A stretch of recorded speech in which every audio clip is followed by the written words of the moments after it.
The silk of my skirt snagged on a rusted pipe, tearing with a sound like a scream trapped in a throat. I didn't stop to look at the damage. I couldn't. The labyrinthine service tunnels beneath the Fairmont Copley Plaza smelled of stale grease, damp concrete, and the metallic tang of my own terror. Behind me, the muffled thrum of the engagement party continued, a sophisticated beast that had tried to swallow me whole. I was the guest of honor, the prize filly on display, the daughter of Senator William Evans, and as of 20 minutes ago, the most expensive piece of merchandise in Boston. I pushed through a heavy steel door marked "No Exit," the crash of the bar against my hip sending a jolt of pain up my spine that barely registered. My lungs burned. Every breath was a ragged gasp, scraping against my ribs. I had to get out. I had to disappear before they realized the bride-to-be hadn't just gone to the powder room to touch up her lipstick, but had vanished into the bowels of the hotel like a ghost. My mind kept replaying the conversation I wasn't meant to hear. It played on a loop, a nightmare I couldn't wake up from. I had been standing just outside the library, pressing a cold glass of water to my forehead, trying to stave off the migraine that had been threatening me all day. The door had been cracked open just an inch. "She's spirited, William. I'll give her that," Lucas Vane had said. His voice was smooth, like oil slicked over asphalt. Lucas, my fiancé. The man who had courted me with charity galas and orchestrated photo ops. The man I thought was just a boring, ambitious politician. "But are you sure she won't ask questions about the transfer? The accounts are in her name." "Chloe does what she's told," my father had replied. The dismissal in his tone was absolute. It wasn't the voice of a parent. It was the voice of a broker closing a deal. Once the marriage license is signed, the spousal privilege laws kick in. You get the access codes to the offshore holdings, I get the campaign financing from your associates, and if the feds ever look too closely at the Da Vinci laundromat, well, Chloe is the one whose signature is on the restoration contracts. She's the perfect scapegoat. An unstable artist with a history of anxiety? The jury will eat her alive. "And after?" Lucas had asked. "Once the assets are liquidated? Do whatever you want. An accident. An overdose. She's not necessary after the merger is complete." I stumbled, my heel catching on a grate. I fell hard, my knees slamming into the dirty concrete floor of the loading dock. The white satin of my Vera Wang gown, a dress that cost more than most people earned in a decade, soaked up the grime instantly. I scrambled up, ignoring the sting of scraped skin. They weren't just planning a marriage. They were planning a funeral. My funeral. I burst out of the loading bay doors and into the night. The weather had turned violent. A storm had been threatening all afternoon, and now it unleashed its fury upon the city. The wind hit me like a physical blow, icy and merciless. It wasn't just rain. It was a deluge that turned the world into a blur of gray and black. Within seconds, the heavy satin of my dress became a lead weight, dragging me down, clinging to my legs like drowning hands. My hair, pinned up in an intricate chignon with diamond-studded pins, began to collapse, wet strands plastering themselves against my face, blinding me. I kicked off my heels. They were useless now.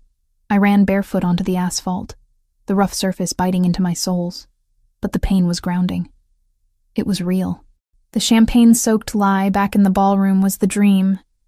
This cold, hard pavement was the reality. I couldn't go to the police.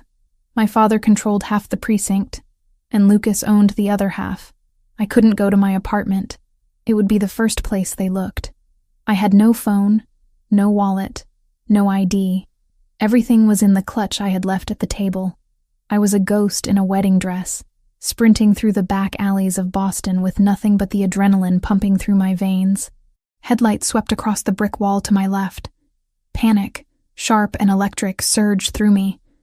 I threw myself behind a dumpster that smelled of rotting fish and garbage. A black SUV rolled past slowly, prowling. It wasn't a police car. It was an unmarked Escalade with tinted windows. The kind of car that didn't exist on official records. I pressed a hand over my mouth to stifle the sob clawing its way up my throat. They were already hunting. I waited until the taillights faded around the corner before I moved. I needed cover. I needed a place where the senator's influence was weak. a place where the neatly manicured laws of Beacon Hill didn't apply. Instinct, primal and desperate, pulled me toward the north end, the old Italian district. The streets there were narrow, a tangled knot of history and secrets where a limousine couldn't fit, and where shadows were deep enough to hide a woman in white. I ran until my chest felt like it was filled with broken glass. I didn't know how long I had been moving. 10 minutes, an hour? Time had dissolved into the rhythm of my feet slapping against wet cobblestones. The architecture changed around me. The glass and steel of the financial district gave way to red brick, iron fire escapes, and the smell of basil and rain-slicked granite. My vision was spotting. The cold was seeping into my bones, making my teeth chatter so hard my jaw ached. I turned down a narrow street, Hanover, then took a sharp left into a dimmer, quieter alley. I needed to get indoors. Hypothermia was going to kill me before Lucas did if I stayed out here. I looked up at the building in front of me. It was a townhouse, imposing and stoic, built from dark brick that seemed to swallow the light. I recognized the ironwork on the gate. Years ago, before the funding was cut, this building had housed a private archive of Renaissance art restoration techniques. I used to come here as a student to study pigment compositions. I remembered the heavy oak door. I remembered there was a side entrance that used to be left unlocked for the delivery trucks. It was a desperate, stupid hope. The archive had closed 3 years ago. It was likely a private residence now, or gutted and empty, but I had nowhere else. I stumbled up the 3 stone steps, my bare feet slipping on the wet slate. I reached for the handle. Locked. Of course it was locked. Tears, hot and frustrated, finally spilled over, mixing with the rain on my cheeks. I leaned my forehead against the wood, shivering violently. Please, I whispered to the universe, to God, to anyone listening. Please don't let this be the end. Then I heard it. The distinctive, aggressive hum of an engine turning into the alley. I whipped my head around. The black SUV had found me. It crawled toward me like a shark scenting blood in the water. The high beams blinded me, pinning me against the door like an insect on a display board. Terror replaced exhaustion. I pounded on the door with my fist. Open up! I screamed, my voice cracking. Please, help me! The car doors opened. Men stepped out. Not police, not security. These men wore leather jackets and moved with a predatory synchronization that spoke of violence as a profession. I saw the glint of metal in the hand of the lead man. A pistol, held low against his thigh. They weren't here to retrieve a bride. They were here to erase a problem. I hammered on the wood again, harder, until my knuckles bruised. Help! Is anyone there? Please! I heard the heavy click of a deadbolt sliding back. The door swung inward. I didn't wait for an invitation. I practically fell across the threshold, collapsing onto a foyer floor made of polished hardwood. Warmth washed over me, the smell of burning oak, old paper, and something deeper, darker, like sandalwood and tobacco. I scrambled backward, crab-walking until my back hit the wall, clutching the ruined bodice of my dress to my chest. I looked up. The man standing there was not the elderly archivist I remembered. He was a mountain of a man, framing the doorway with shoulders that strained against a white dress shirt. The shirt was unbuttoned at the collar, revealing the column of a thick, strong neck. His sleeves were rolled up to his elbows, exposing forearms corded with muscle and dusted with dark hair. In one hand, he held a tumbler of amber liquid. In the other, hidden partially behind the doorframe, was a gun, matte black, steady. He looked down at me. His eyes were dark, almost black in the dim light of the hallway, set beneath brows that were currently drawn together in calculation, not concern. He didn't look shocked to find a half-drowned bride on his doorstep. He looked annoyed. I choked out, water dripping from my hair into my eyes. They're going to kill me. He didn't answer. He looked past me, out into the rain. The sound of boots crunching on gravel echoed from the street. The men from the SUV were approaching. Hey, one of them shouted, his accent thick, guttural. That's our girl. Send her out and we walk away. The man in the doorway didn't flinch. He didn't even put down his drink. He stepped forward, crossing the threshold onto the small porch, placing himself between me and the encroaching darkness. He moved with a lethargic grace that was more terrifying than any sudden movement could have been. It was the confidence of an apex predator who knew exactly where he stood on the food chain. I huddled deeper into the shadows of the hallway, peering around his leg. There were 4 of them.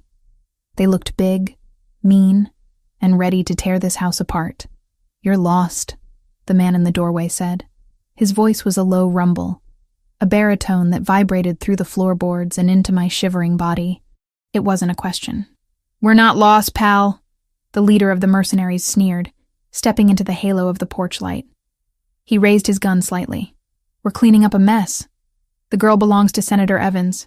We have instructions to retrieve her. Give her to us, and you don't have to deal with the fallout." The man took a slow sip of his whiskey. He swallowed, the movement of his throat hypnotic in the tension. "You must be new to Boston," he said, his tone conversational, bored even. "Or you would know that this house sits on Ravellini ground." The air in the alley seemed to freeze. Even I, sheltered in the suburbs and art galleries, knew that name. Ravellini, the family that ran the North End, the family that the police didn't touch, that the politicians didn't cross without permission. The mercenary leader hesitated, his gun lowered an inch. "We have a contract, and I have a headache," the man replied. "You stepped onto my property. You threatened a guest on my doorstep. In my world, that's not a contract dispute. That's a death wish." He didn't shout. He didn't posture. He simply existed with such absolute, suffocating authority that the violence in the air shifted. It wasn't directed at me anymore. It was radiating from him. "Turn around," he commanded softly. "Get back in your cheap car. Drive until you cross the city line. If I see your taillights in 5 seconds, I won't paint this street with your brains." The mercenary locked eyes with him. It was a test of will, a silent measurement of lethality. The mercenary blinked first. He cursed in a language I didn't recognize, Albanian maybe, and signaled to his men. They holstered their weapons, their body language shifting from aggression to survival. "This isn't over," the mercenary spat, backing away. "It is for you," the man said. He waited. He watched as they piled back into the SUV. He watched as the engine roared to life and the vehicle reversed aggressively out of the alley, tires screeching on the wet stone. Only when the street was empty again did he turn back to me. He stepped inside and closed the door, the sound of the heavy locks snapping into place. 1, 2, 3 clicks was the loudest thing I had ever heard. It sounded like a cell door closing, but for the first time in hours, I was on the safe side of the bars. He loomed over me. Up close, he was devastating. His face was all sharp angles and hard planes, a jawline that could cut glass, and a mouth that looked like it rarely smiled. There were no scars on his face, nothing to mar the severe classical beauty of his features, but his eyes were old. They were the color of espresso, dark and impenetrable, and they were scanning me with a clinical precision that made me feel naked, despite the layers of wet silk. He looked at the mud on the hem of my gown. He looked at the bruises forming on my wrists where I had gripped the door. He looked at the diamond engagement ring that was still sliding around on my wet finger. "You're bleeding," he stated. I looked down. There was a cut on my arm I hadn't noticed, the blood swirling with the rainwater on my skin. I fell in the tunnels. "Who are you?" "Chloe," I whispered. My teeth were chattering so hard I could barely form words. The adrenaline was crashing, leaving me shaking violently. Chloe Evans. Recognition flickered in his eyes, but it wasn't surprise. It was calculation. The senator's daughter, the one who was supposed to marry Lucas Vane tonight. I flinched at the name. "Please, don't call them. Don't call the police. They'll kill me. My father, he's selling me. It's a setup." He stared at me for a long moment. He could have thrown me out. He could have called my father and ransomed me back for a fortune. He was a criminal. I knew what the Ravellini family was. They were monsters. But looking at him, I didn't see a monster. I saw a fortress. He set his whiskey glass down on a side table. He didn't offer me a hand to get up. Instead, he reached for a thick, dark towel that was hanging on a coat rack nearby. He dropped it onto my head. It was heavy, warm, and smelled like him. "Stand up, Chloe," he ordered. I struggled to my feet, my legs wobbling. The wet dress weighed 50 pounds. I clutched the towel around my shoulders, shivering. "Are you going to send me back?" He stepped closer. He was so tall I had to crane my neck to look him in the eye. He reached out, his hand large and warm, and brushed a wet strand of hair away from my cheek. His touch was rough, calloused, but surprisingly gentle. His thumb grazed my jawline, tilting my face up to the light. "Out there," he said, his voice dropping to a rough whisper that traveled straight to my marrow. "You are currency. You are a problem to be solved or an asset to be liquidated." He leaned down, his face inches from mine. I could feel the heat radiating off him. But here, his eyes locked onto mine, demanding total submission, total honesty. "Here, you are under my roof. And the Ravellinis protect what is theirs." My breath hitched. "I'm not yours. You knocked on my door," he murmured. "You crossed my threshold. Fate brought you here, but I am the one deciding to keep you." He stepped back, gesturing toward the interior of the house, a dark, sprawling expanse of shadows and luxury. "Stay with me," he said. It wasn't a question. It was a command wrapped in a promise. "Stay with me, and they will never touch you again." I looked at the door behind him, the barrier between me and the storm, between me and the death that awaited me at the hands of my own father. Then I looked at him, Marco Ravellini, the wolf who ruled the city. He was dangerous. He was lethal. But in his darkness, there was a strange, terrifying safety. I tightened the towel around myself, feeling the first returning sensation in my frozen fingers. I took a step toward him. "Okay," I whispered. He didn't smile. He just nodded, once, sharp and final. He turned and walked into the darkness of the house. And without looking back, he expected me to follow. And I did. The whiskey burned. It was a sharp, amber fire that coated my throat and settled in my empty stomach like a heavy stone. But it was the only thing keeping the tremors at bay. I sat in a high-backed leather wing chair that probably cost more than my entire tuition at the Restoration Institute, clutching the crystal tumbler with both hands.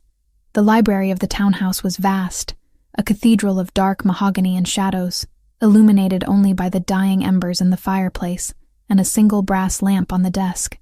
Marco Ravellini stood by the window. He hadn't moved for 5 minutes. He was watching the street, his back to me, a silhouette of broad shoulders and coiled tension. He had discarded his jacket, and the white dress shirt stretched across his back as he crossed his arms. He hadn't asked me if I was cold. He hadn't asked me if I was hungry. He was letting me stew in the silence, waiting to see if I would crack. "My father isn't going to stop," I said. My voice sounded foreign to my own ears, raspy, hollow, stripped of the polite cadence I had been trained to use at political fundraisers. "He has the entire Boston PD in his pocket. If you think the Ravellini name is enough to keep him away forever, you don't know William Evans." Marco turned slowly. The movement was fluid, predatory. He walked to the desk, poured himself another drink, and leaned against the heavy wood, crossing his ankles.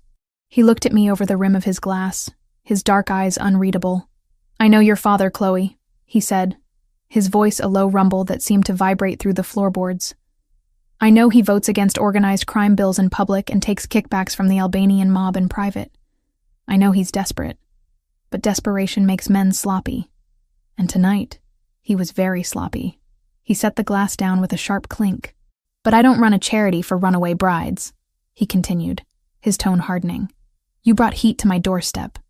Serious heat. I need to know why. Why would a senator sell his only daughter to a man like Lucas Vane?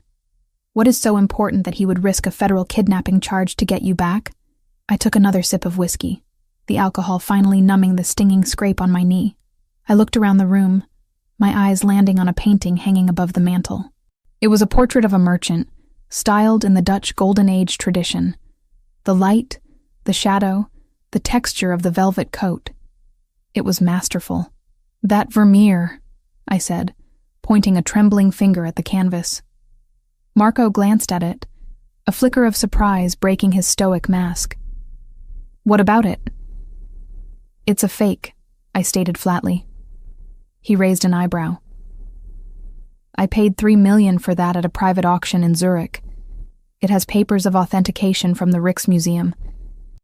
The papers are forged, I said, the professional part of my brain taking over, pushing the fear aside. Look at the craquelure near the hands. The cracks are too uniform. They fan out in a spiderweb pattern that suggests rapid thermal expansion. That canvas wasn't aged by 400 years of Dutch air. It was baked in a convection oven in a basement in New Jersey about 10 years ago. And the blue pigment on the coat, it's synthetic ultramarine. Vermeer used crushed lapis lazuli. The light refraction is completely different. Marco stared at the painting, then back at me.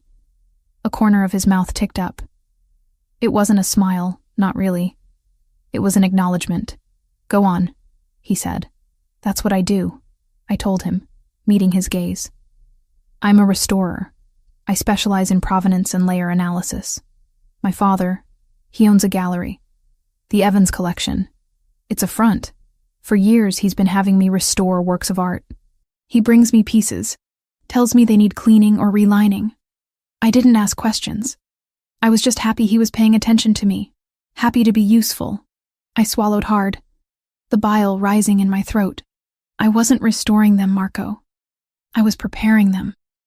He and Lucas, they use the paintings to transport information. Microfilms, digital drives, bearer bonds, hidden between the original canvas and the lining, or buried under layers of new gesso and overpaint. They ship the art internationally for exhibitions.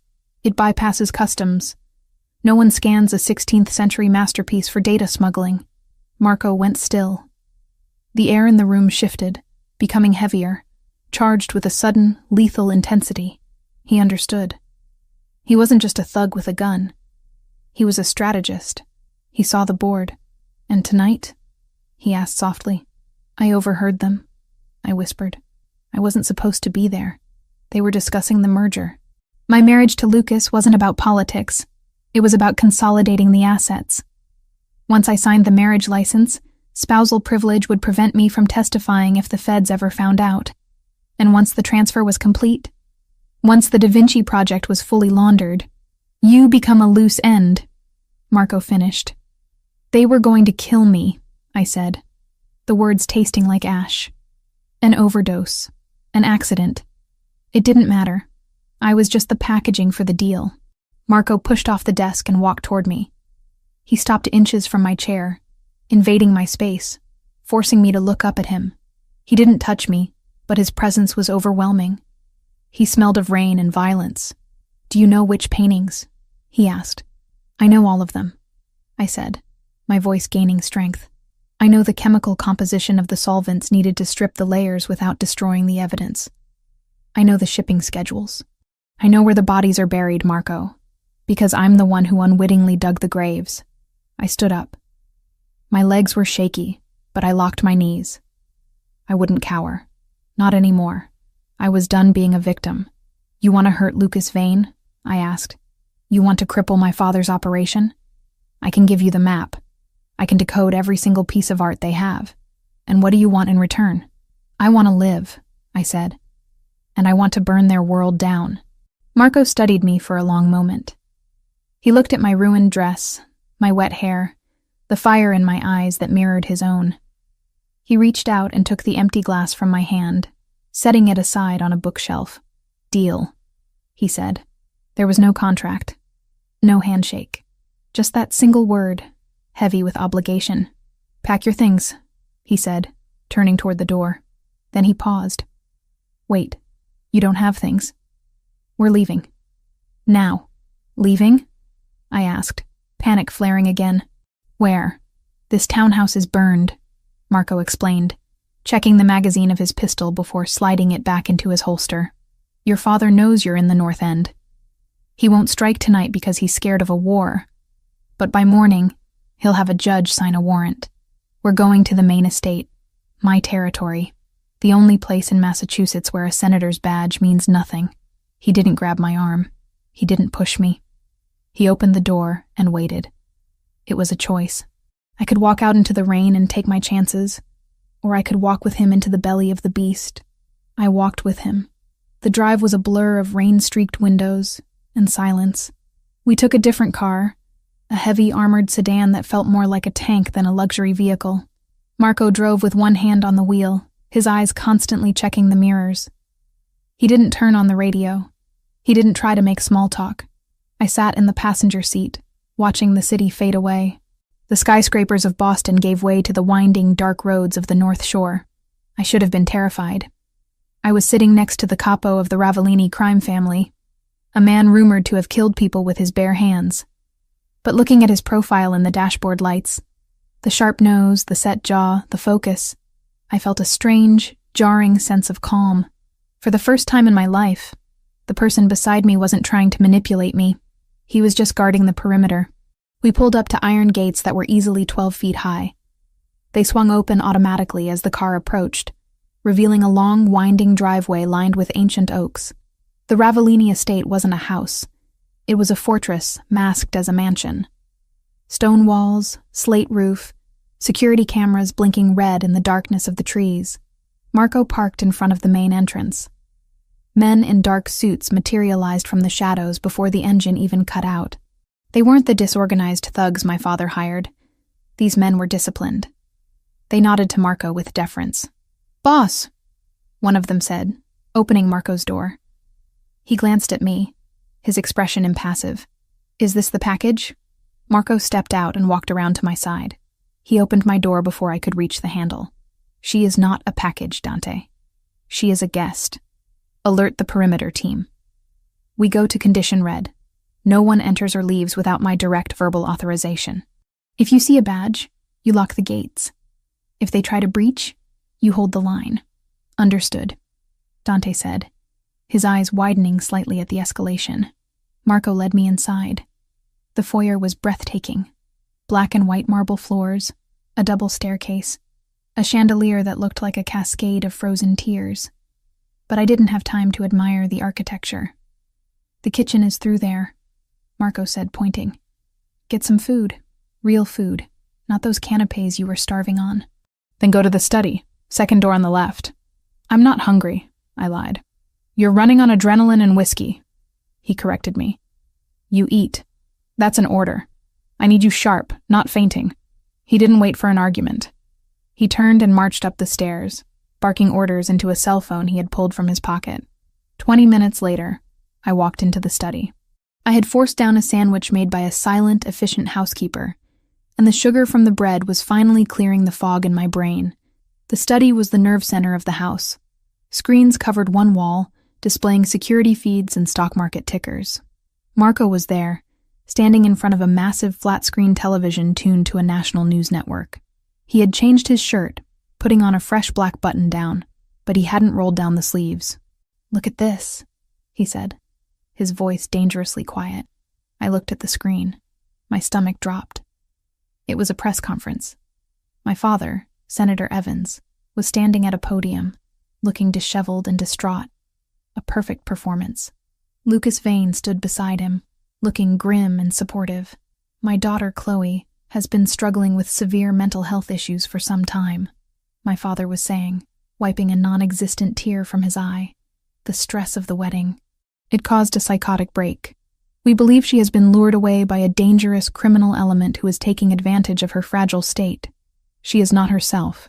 She is confused, paranoid, and in need of immediate medical attention." The camera zoomed in on Lucas. "We just want Chloe home," Lucas said, looking directly into the lens. His eyes were cold, dead sharks swimming in blue water. "Chloe, if you're watching, please, take your medication. Come home. We love you." "Lies," I hissed, my hands balling into fists. Every word. "I don't take medication. I've never had a break."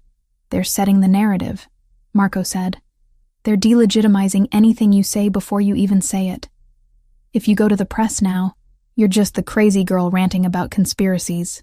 On the screen, a reporter asked a question. "Senator, are there any leads on who she might be with?" "We have reason to believe she is being held against her will by Marco Ravellini," my father said, his voice trembling with fake rage. "A known crime boss. Let me be clear. If anything happens to my daughter, If a single hair on her head is harmed, I will bring the full force of the United States government down on his head. There will be no trial. There will be war. Marco didn't speak. He picked up a heavy crystal ashtray from the coffee table. He didn't throw it with wild anger. He threw it with terrifying precision. The heavy glass smashed into the center of the 80-inch screen. The TV exploded in a shower of sparks and plastic shards. The image of my father's lying face distorted, fractured, and then died into blackness. Silence rang in the room. Marco turned to me. His chest was heaving slightly, the only sign of the fury burning inside him. "He thinks he can threaten me in my own city," Marco said, his voice low. "He thinks he can use you as a shield." He walked over to a large oak table in the center of the room. He swept a pile of maps and ledgers onto the floor with a violent swipe of his arm. "Come here," he commanded. I walked to the table. "You said you have a map," Marco said, placing his hands flat on the wood. "You said you know the operation." "I do." "Draw it," he said. He grabbed a tablet from a side table and slid it toward me. "Right now. Show me everything. Where are the paintings? Who are the buyers? What is the timeline?" I picked up the stylus. My hand hovered over the digital screen. This was it. The point of no return. Once I wrote this down, I was an accomplice. I was betraying my blood. I was declaring war on my father. I looked at Marco. He wasn't looking at the tablet. He was looking at me, waiting. Not forcing me, but witnessing me. "You're not a prisoner here, Chloe," he said, reading my hesitation. "The gates open from the inside, too. You can walk away. But if you stay, you fight. Can you do that?" I thought about the medication comment. I thought about the years of being told to sit still, look pretty, and sign the papers. I thought about the cold, damp tunnel and the way Marco had stood between me and the mercenaries without blinking. "I'm not walking away," I said. I touched the stylus to the screen. "The shipment leaves on Thursday," I began, sketching the layout of the gallery warehouse. "They're moving 12 crates. But the real money isn't in the crates. It's in the centerpiece for the auction, a painting called The Silent Madonna. It's supposed to be a restoration of a Renaissance piece. And it's not." "No," I said, drawing a diagram of the frame structure. "It's a vault. The canvas is lined with lead. Underneath the oil paint, in the texture of the dress, that's where the ledger is. Not just money.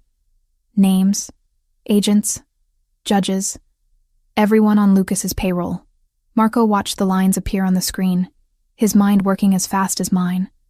He leaned in, his shoulder brushing against mine. The heat of his body was distracting, grounding. "If we get that painting," Marco murmured, "we don't just stop the money, we own them." "Yes," I said, "but it's heavily guarded. It's at the Lombra Gallery, underground, high security." "I don't care if it's in the Vatican," Marco said, straightening up. His eyes were dark fire. "We're taking it." He looked at me, really looked at me, seeing not the ruined bride, but the architect of his victory. "You need clothes," he said abruptly, the intensity shifting from war back to logistics. "You can't plan a heist in a wedding dress. I don't have anything. I'll have my sister send things over in the morning. For now." He walked to a closet in the corner of the room and pulled out a black t-shirt and a pair of gray sweatpants. He tossed them to me. "Wear these. The guest suite is next to mine. Try to sleep." I caught the clothes, clutching them to my chest. "Marco?" He paused at the door. "What?" "Why did you break the TV?" I asked softly. "You didn't have to do that." He looked back at the shattered screen, then at me. His expression softened, just a fraction. "I don't like liars," he said. And I didn't like the way he looked at you, even through a screen. He opened the door. "Get some rest, Chloe. Tomorrow we steal a masterpiece." He left, closing the door softly behind him. I stood alone in the study, surrounded by the wreckage of the television and the blueprint of my betrayal. I looked down at the black shirt in my hands. It was soft cotton. I brought it to my face. It smelled like sandalwood and rain. I wasn't safe. I was in the center of a hurricane. But for the first time in 26 years, I wasn't just a doll in a box. I was the one holding the match. And Marco Ravellini had just given me the gasoline. The tiny earpiece hummed with static against my ear canal, a constant buzzing reminder that I was no longer Chloe Evans, the runaway bride. I was an operative, a weapon, a thief. I stood in front of the floor-to-length mirror in the guest suite of the Ravellini estate. But the reflection staring back was a stranger. Marco hadn't sent for a stylist or a personal shopper. He had sent a tactical team disguised as tailors. The dress wasn't chosen for its beauty, though it was devastatingly elegant. A column of midnight black silk that fit like a second skin. It was chosen for its engineering. The slit on the left side went high up my thigh, not to tease, but to allow for a full range of motion if I needed to sprint. The bodice was reinforced, tight enough to hold the wire running down my spine, but flexible enough to allow deep breaths. And the shoes.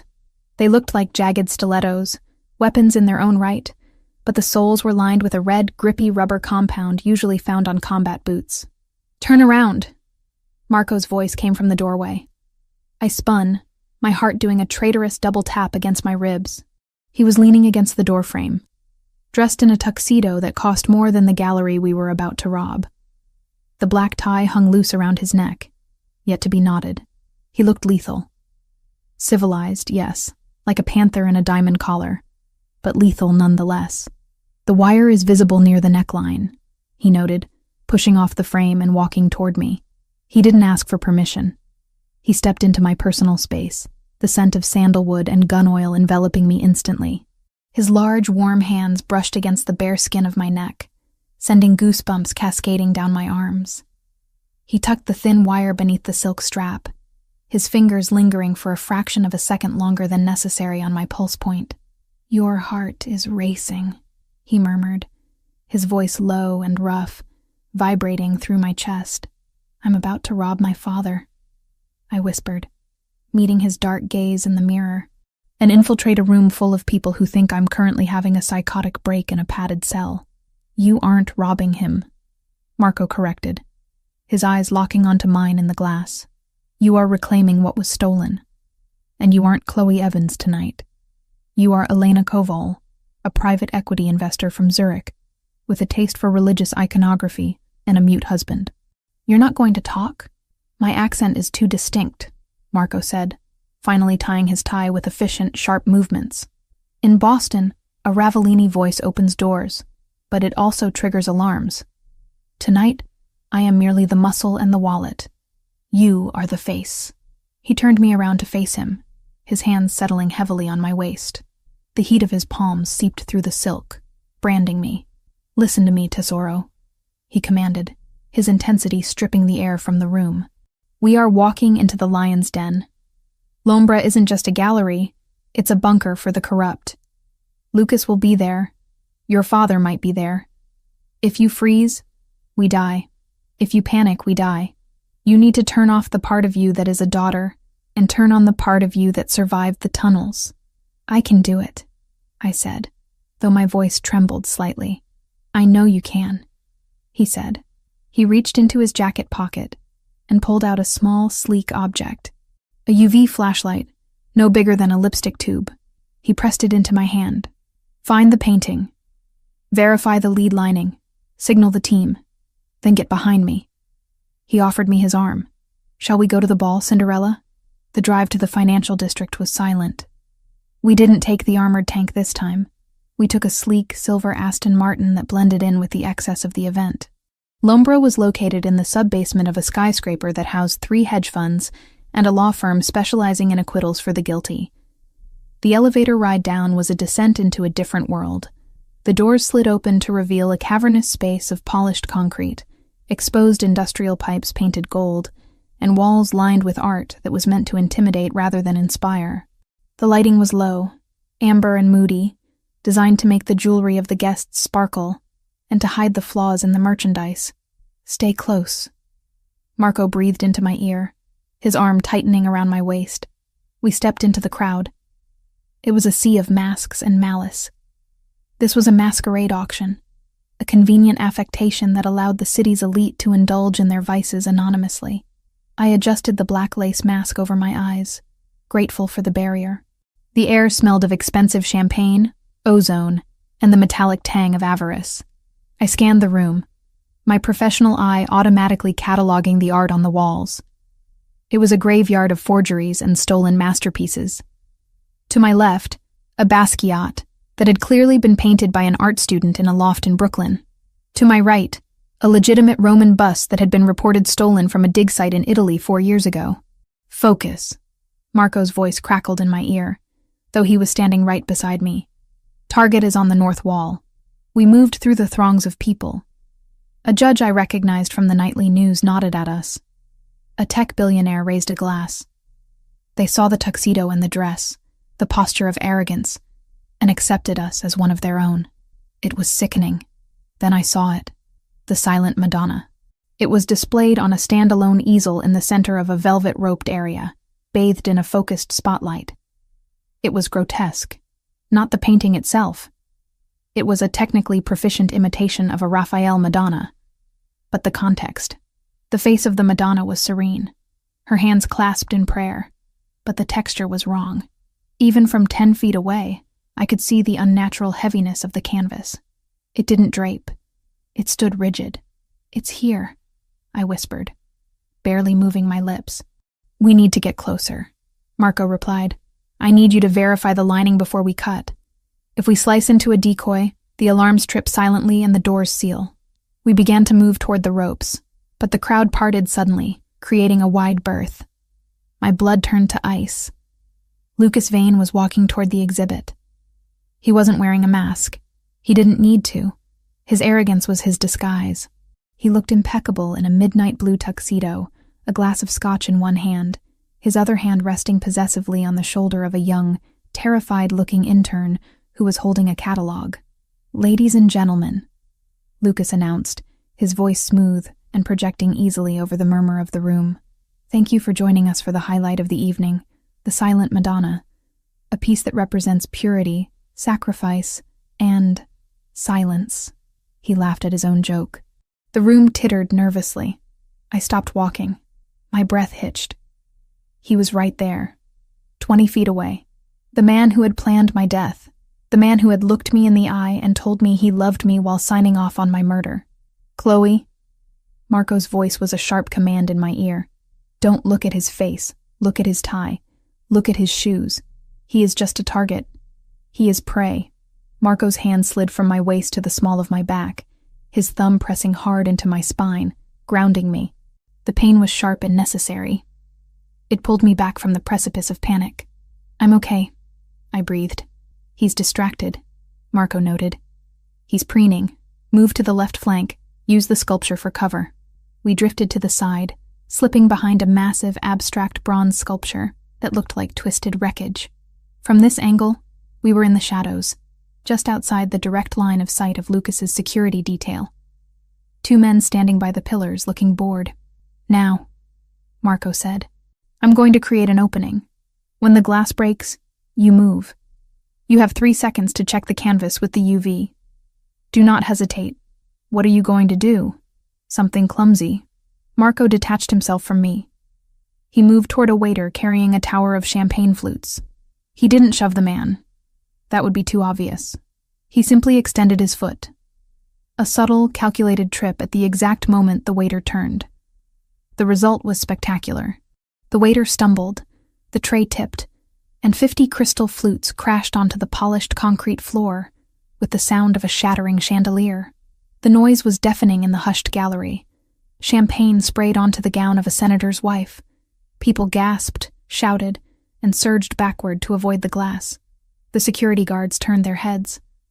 Lucas turned his head. "Go!" Marco hissed in my ear.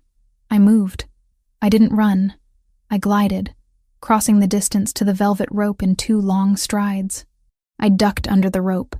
I was now in the spotlight. I pulled the UV light from my clutch, thumbing the switch. I pressed the light against the bottom corner of the painting, where the paint was thinnest. A dull, sickly green fluorescence reflected back. Not the purple of canvas, or the white of gesso. Green, the specific chemical reaction of lead treated with a shielding agent. "It's confirmed," I said, my voice shaking with adrenaline. Lead lining, it's the vault. Step back, Marco ordered. He was there instantly. He had used the chaos of the crash to ghost through the crowd. He vaulted the velvet rope with a fluid grace that belied his size. In his hand, a scalpel appeared, surgical steel gleaming under the gallery lights. He didn't hesitate. He slashed the canvas. It wasn't a random tear. It was a precise rectangular incision around the central figure of the Madonna. The sound of the thick, lead-lined canvas ripping was visceral, like skin tearing.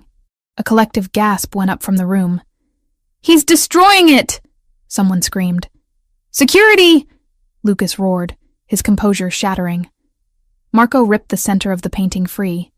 He didn't look at the art.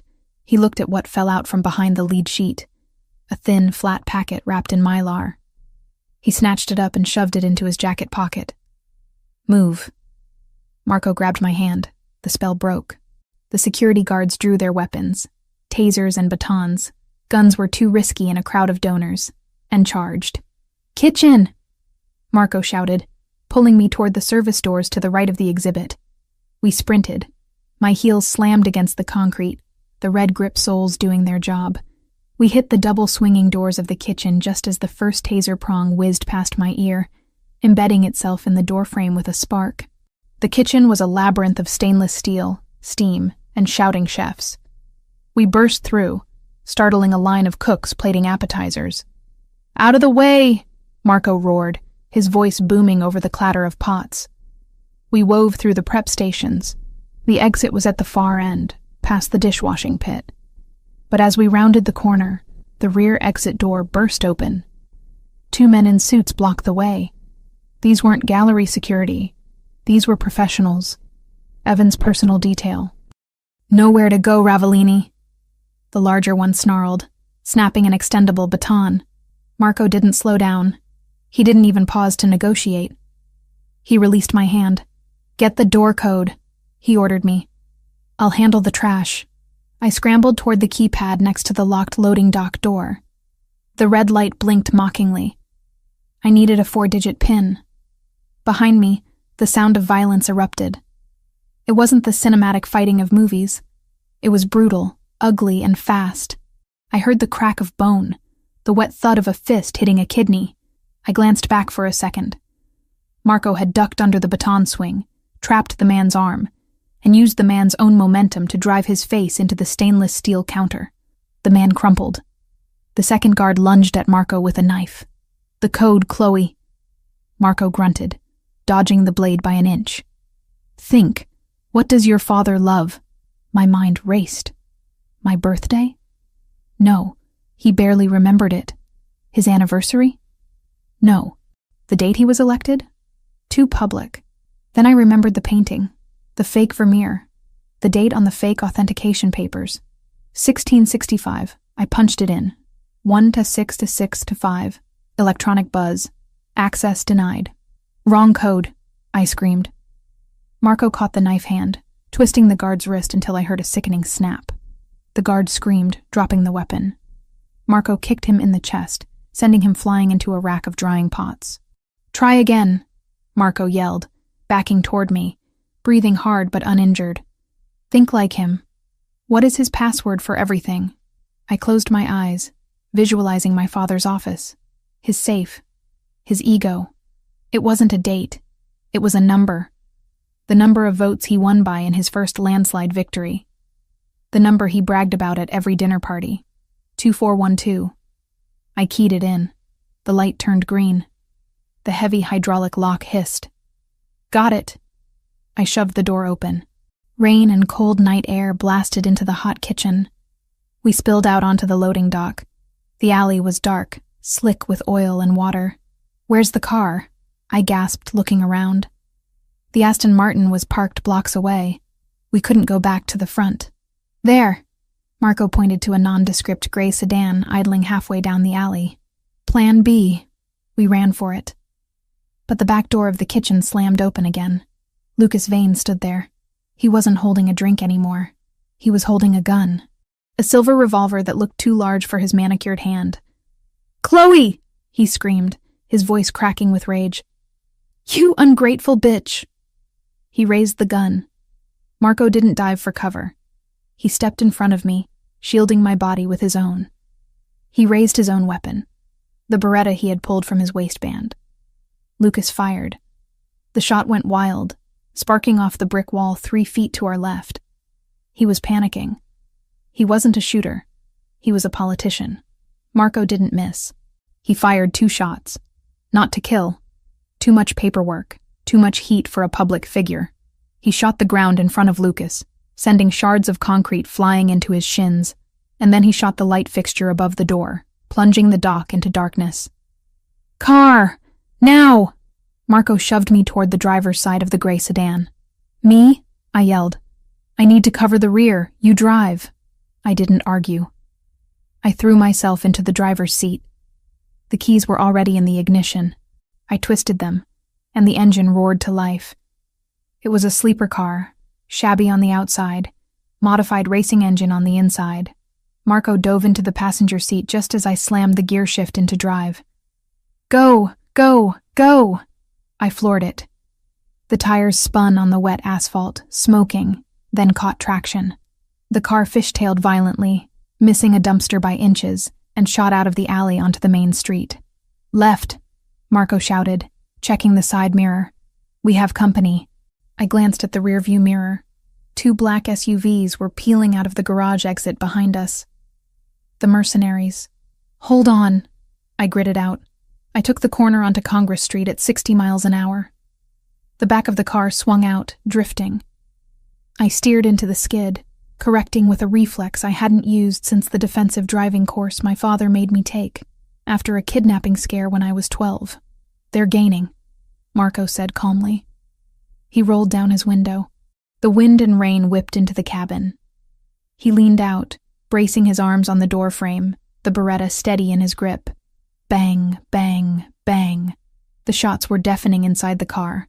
Behind us, the lead SUV swerved. Marco had hit the front tire. The massive vehicle lost control, hydroplaning across the lanes and slamming into a parked delivery truck with a crunch of metal that vibrated through my steering wheel. "One down," Marco said, pulling back inside and rolling up the window. He looked at me. There was no fear in his eyes. There was something else. A wild, electric approval. "You drive like a getaway driver," he noted, sounding almost impressed. "I learned to drive so I could run away from him," I said, my knuckles white on the wheel. I just never had a place to run to until tonight. We sped through the red light at the intersection, leaving the chaos of the financial district behind. The adrenaline was starting to shake my hands, but the car was steady. "Where are we going?" I asked, my breathing ragged. "The estate?" "No," Marco said, checking the packet he had stolen from the painting. He tucked it safely into the glove compartment. "The estate is too obvious. They'll expect us to go to ground.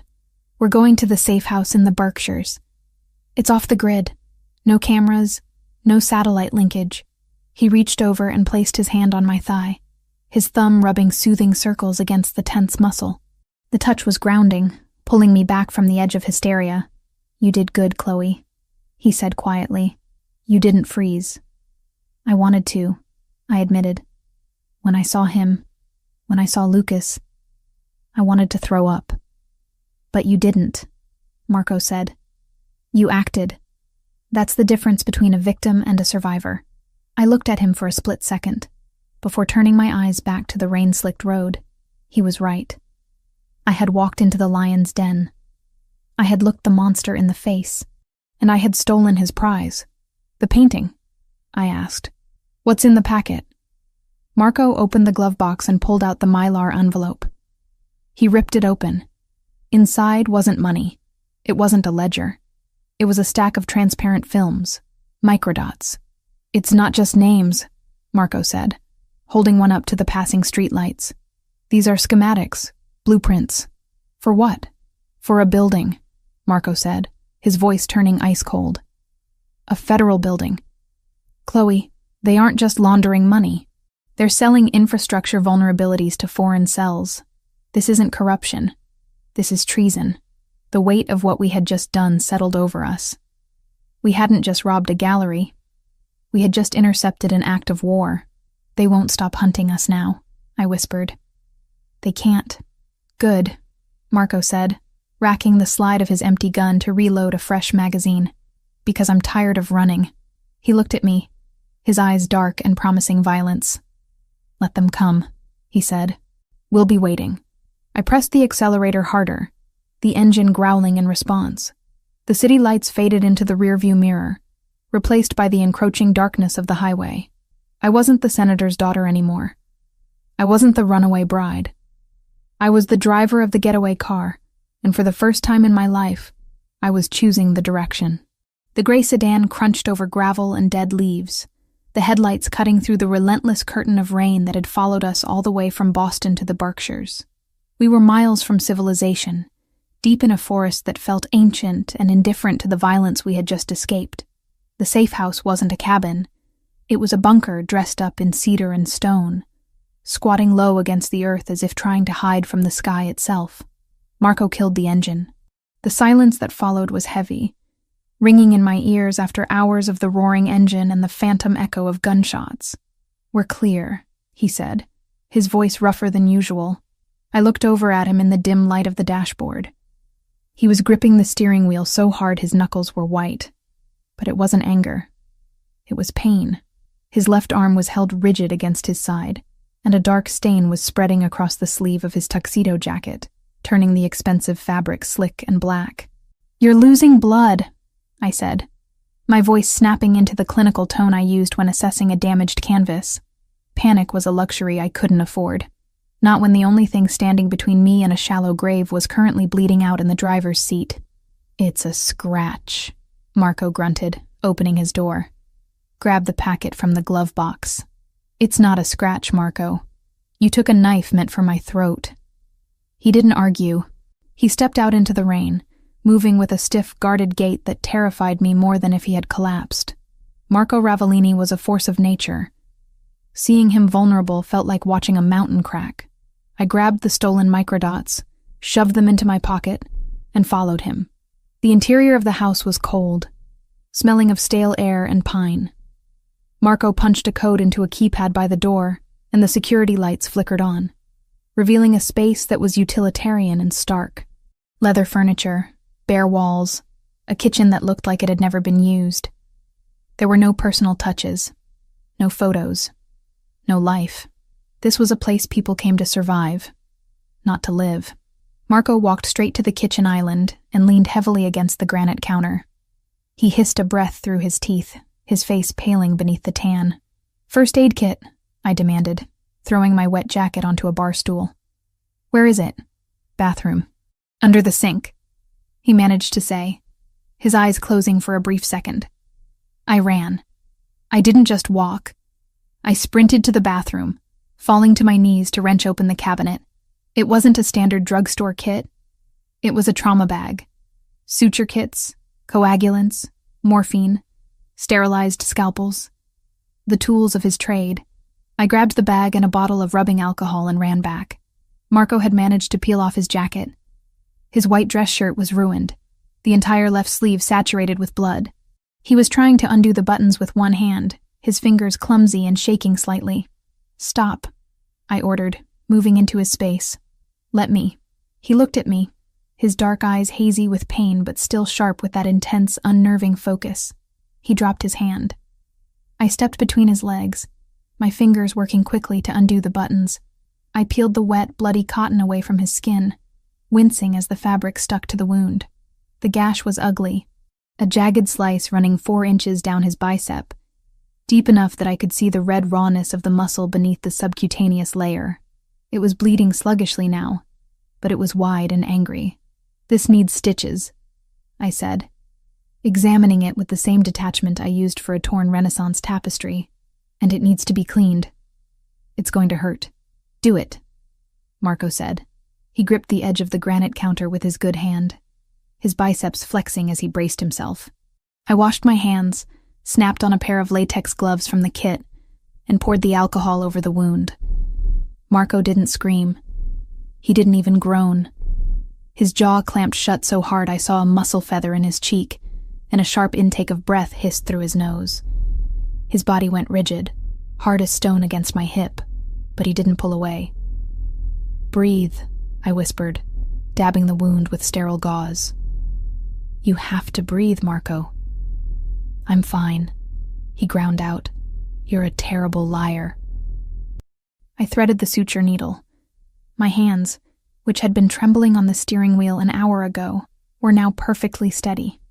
This was mechanics. This was repair. I knew how to stitch canvas to hold for centuries. Skin wasn't so different. "I need you to stay still. If you move, the scarring will be worse." "I don't care about scars," he murmured, watching my face instead of his arm. "I do," I said softly. "I spend my life removing them from things that are beautiful. I pierce the skin." He flinched. Just a microscopic tremor, but held his ground. I worked methodically, tying off each knot with precision.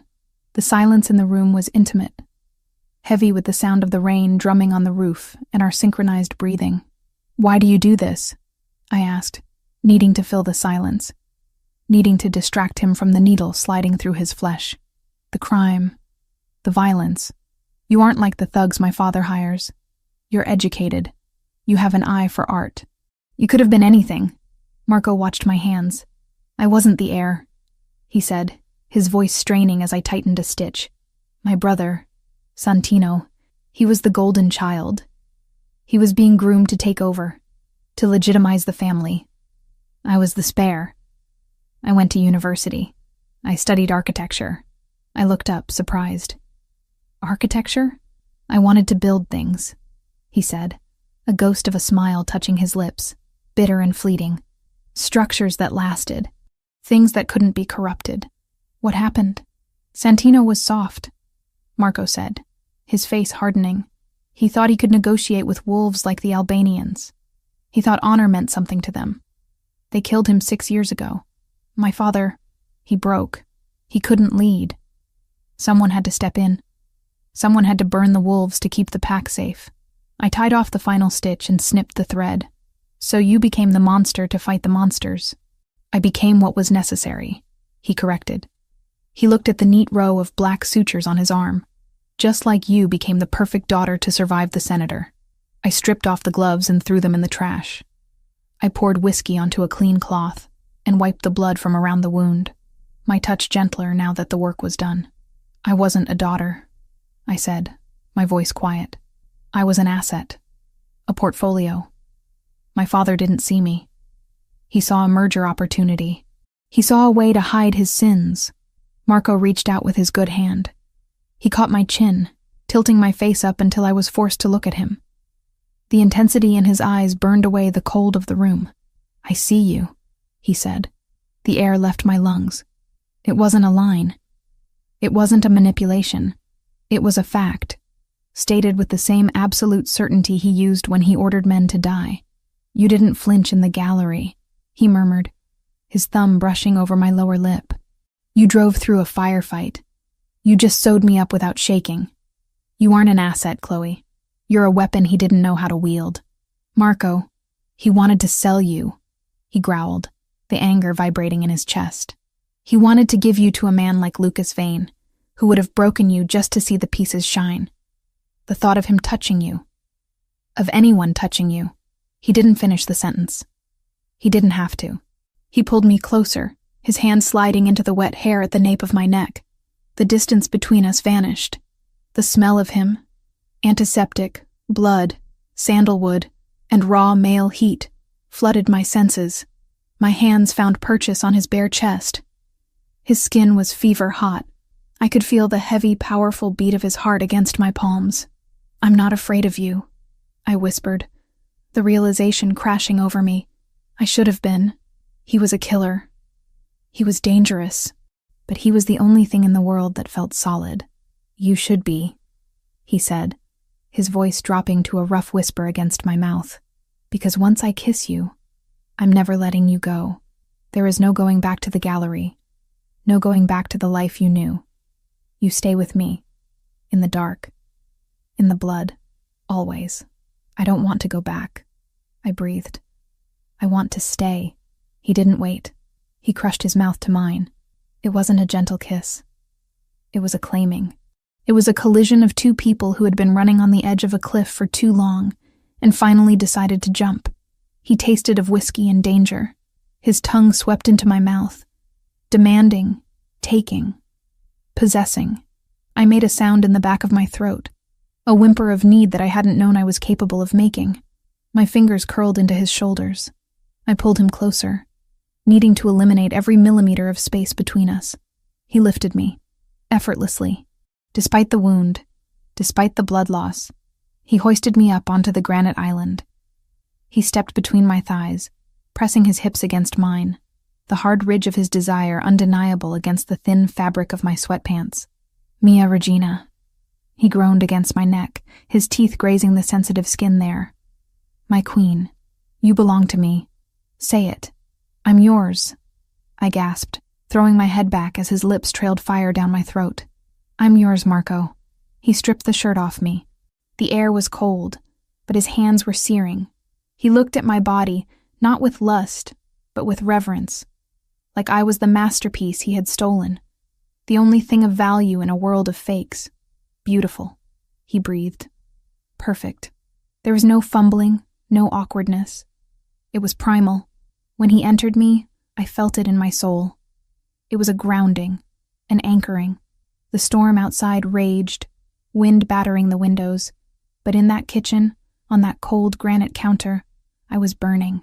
We moved together in a rhythm that was frantic and desperate, a reaffirmation of life in the face of the death we had narrowly escaped. Every touch was a promise. Every kiss was a seal. I wrapped my legs around him, pulling him deeper, wanting to absorb his strength, his darkness.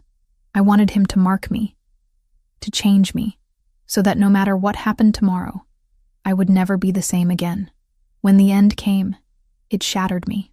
I cried out his name, my body bowing off the counter, burying my face in the crook of his neck. He followed me seconds later, a guttural roar tearing from his throat as he poured himself into me. We stayed like that for a long time, tangled together, breathing hard, his forehead resting against mine. The adrenaline had faded, replaced by a heavy, languid exhaustion. But the fear was gone.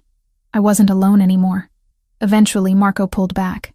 He kissed my swollen lips, then my forehead. He didn't pull away emotionally. He just adjusted my shirt, covering me with a tenderness that made my chest ache. "Are you okay?" he asked, his voice rasping. "Yes," I said, and I meant it. He hopped off the counter and helped me down. His arm was bleeding again, a small spot of red blooming on the gauze, but he ignored it. "We need to see what we have," he said, the soldier returning to duty, but he kept his hand on my lower back, keeping me connected to him. We walked to the living area. Marco retrieved the packet of microdots from the table where I'd left them. He pulled a specialized laptop from a secure case under the sofa, a military-grade machine that looked like it could survive a bomb blast. He sat on the leather couch and pulled me down next to him. I leaned my head on his shoulder, watching the screen boot up. "It's old tech," Marco noted, holding one of the films up to the light. "Analog storage, smart. It can't be hacked remotely." He slipped the film into a specialized scanner attachment on the side of the laptop. The screen flickered, blue code cascading down the terminal. "Here we go," he muttered. An image appeared on the screen. It was a digital scan of the documents hidden in the painting. My heart hammered. This was it. The proof. But as the file opened, a red box flashed on the screen. "Encryption detected. Biometric key required." "Damn it," Marco cursed softly. "What?" I sat up. "What does it mean?" "It means the data is scrambled," Marco said, pointing to the chaotic jumble of characters on the screen. "Your father isn't an idiot. He didn't just hide the files. He locked them. See this algorithm? It's a dual-key system. We have the data, but we don't have the Rosetta Stone to read it." "Is it a password?" I asked. "A number?" "No." Marco shook his head, frustration tightening his jaw. "Look at the prompt. Insert physical token. It's a hardware key, a drive, a chip, something physical that completes the circuit." I closed my eyes. visualizing my father's office, his habits. He wears a necklace, I said slowly. A silver chain. He never takes it off. There's a pendant on it. It looks like a chess piece, a black rook. Marco looked at me. A rook? Yes. He told me it was a family heirloom. But the Evans family were farmers, Marco. They didn't have heirlooms. He touches it when he's nervous. He was holding it tonight during the press conference. That's it, Marco said. That's the key. The USB drive is inside the pendant. So we have the lock, I said, a cold dread settling in my stomach. But the key is around his neck, and he's surrounded by federal agents. We can't get to him, Marco admitted. Not without starting a war that levels half the city. If he's in federal custody, or even under their protection, he's untouchable. He reached for the remote control on the table and flicked on the small television mounted in the corner. Let's see what the narrative is. The news channel was live. The banner at the bottom of the screen was bright red. Breaking news. The reporter was standing outside the Lombra Gallery.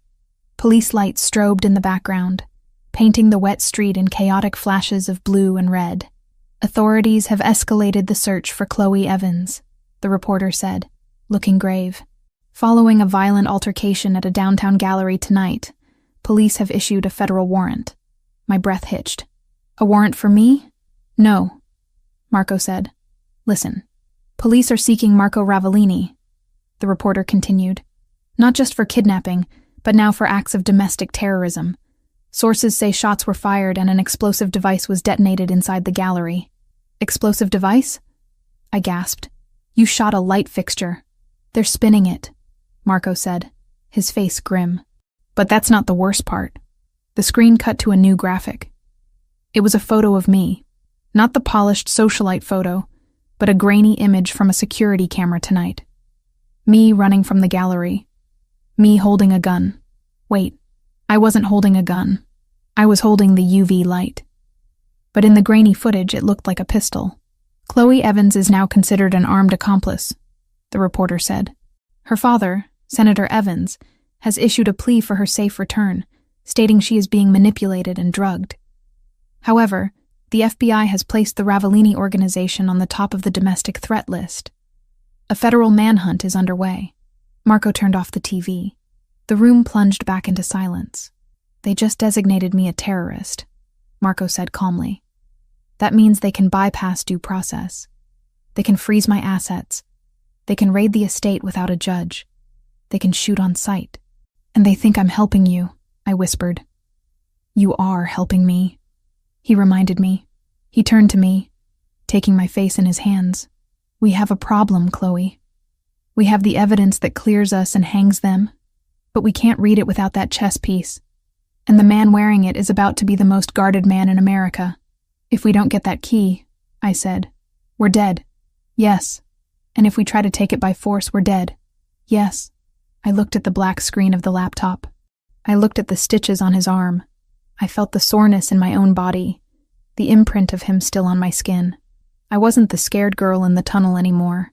I was the woman who had driven a getaway car. I was the woman who belonged to the Wolf of Boston. Then we don't take it by force, I said, my mind sharpening, the plan forming like a restoration strategy. We don't steal the key, Marco. Then how do we get it? I looked him in the eye. We let them invite us in. Marco frowned. What are you talking about? The narrative, I said. My father is selling the story that I'm a victim, that I'm drugged, that I was kidnapped. He needs that story to be true, or else he looks like he lost control of his own daughter. So, I said, my voice trembling but my resolve hardening like steel. What if the victim escapes? What if the prodigal daughter comes home? Marco froze. His grip on my face tightened, almost painfully. No, it's the only way, I insisted. If I go back, if I pretend I escaped you, they'll take me in. They'll bring me right to him, right to the key. Absolutely not, Marco growled, pulling back. I am not sending you back to that psychopath. He'll kill you. He won't kill me before the wedding, I argued. He needs the spousal privilege. He needs me to sign the papers. I have 24 hours, Marco, maybe 48. It's suicide, Chloe. He stood up, pacing the room, the predator caged. You saw Lucas tonight. He shot at you. You think I'm going to let you walk back into his house? Do you have a better plan? I challenged him, standing up too. Because from where I'm sitting, we're trapped in the woods with a useless hard drive and the entire US government coming to kill us. If we stay here, we die together. If I go back, we have a chance to win. Marco stopped pacing. He looked at me. His eyes were wide with fear, not for himself, but for me. It was the first time I had seen true fear in him. I promised to keep you safe, he whispered. I promised you would never have to go back. I walked over to him. I placed my hand on his chest, over his heart. You are keeping me safe, I said, by helping me end this. But to do that, I have to be the bait. He covered my hand with his. If you do this, if you walk out that door, I can't protect you until the trap springs. You'll be alone. I won't be alone, I said, looking up at him, because I know you'll come for me. The rain hammered against the roof, a relentless drumbeat of war. We stood there in the quiet of the safe house, the heat of our bodies fading into the cold reality of the night. The decision hung in the air, heavy and inevitable. I was going back to hell, but this time, I was bringing the devil with me. The gray light of dawn filtered through the reinforced shutters of the safe house, casting long, skeletal shadows across the floorboards.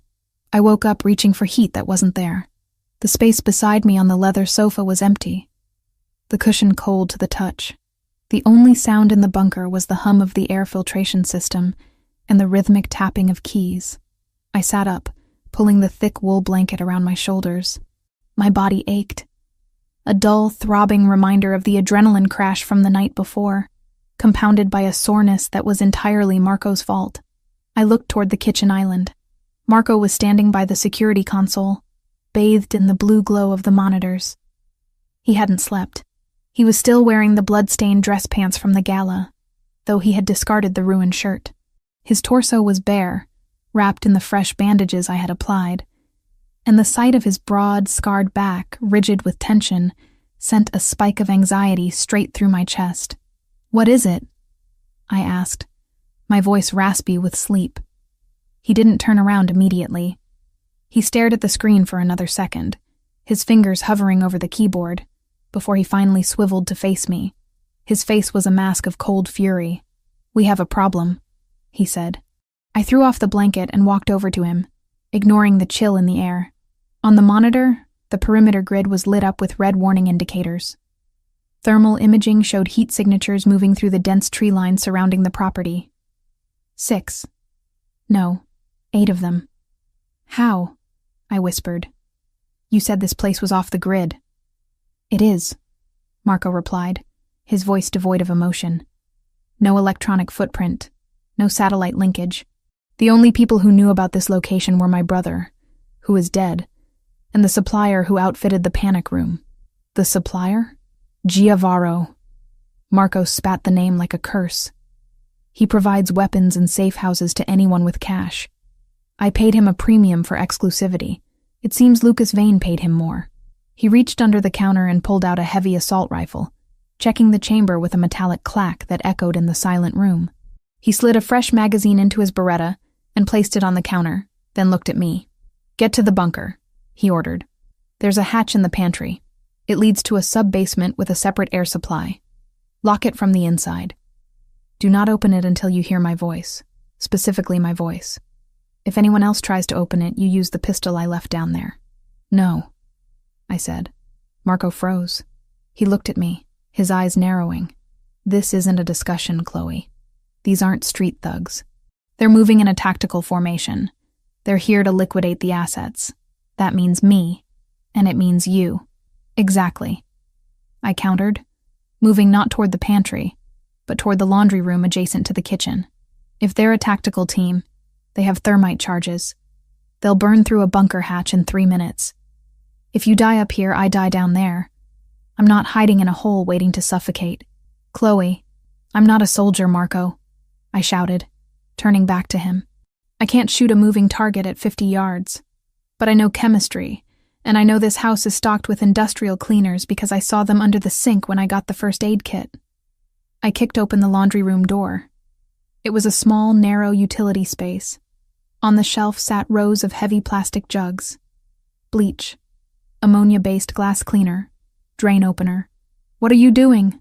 Marco demanded, stepping into the doorway, the rifle held loose in his grip.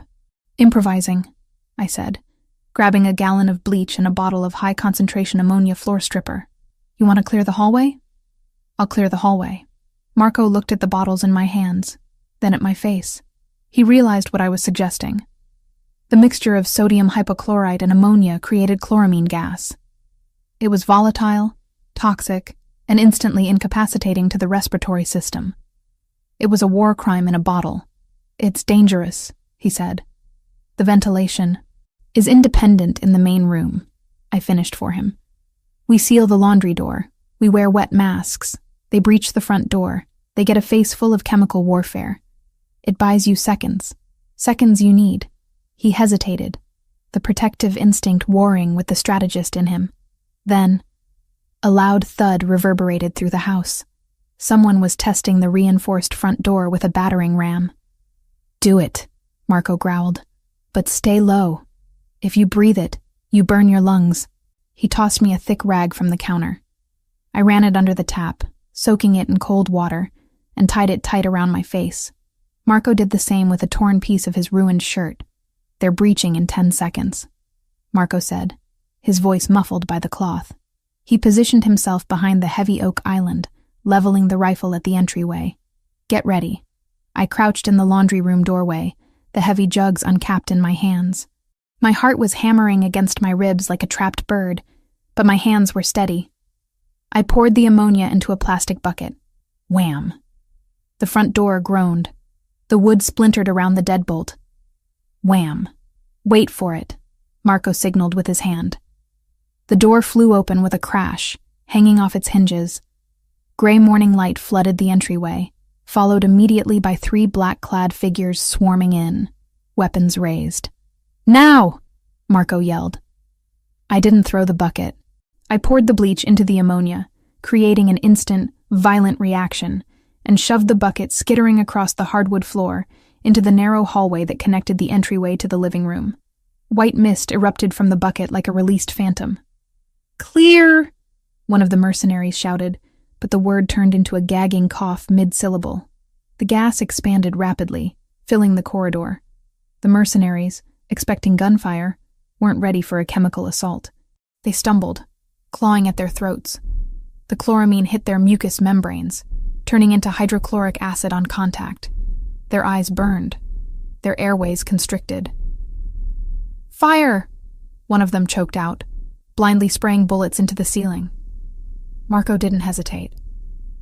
He rose from behind the island, a dark, avenging angel in the haze.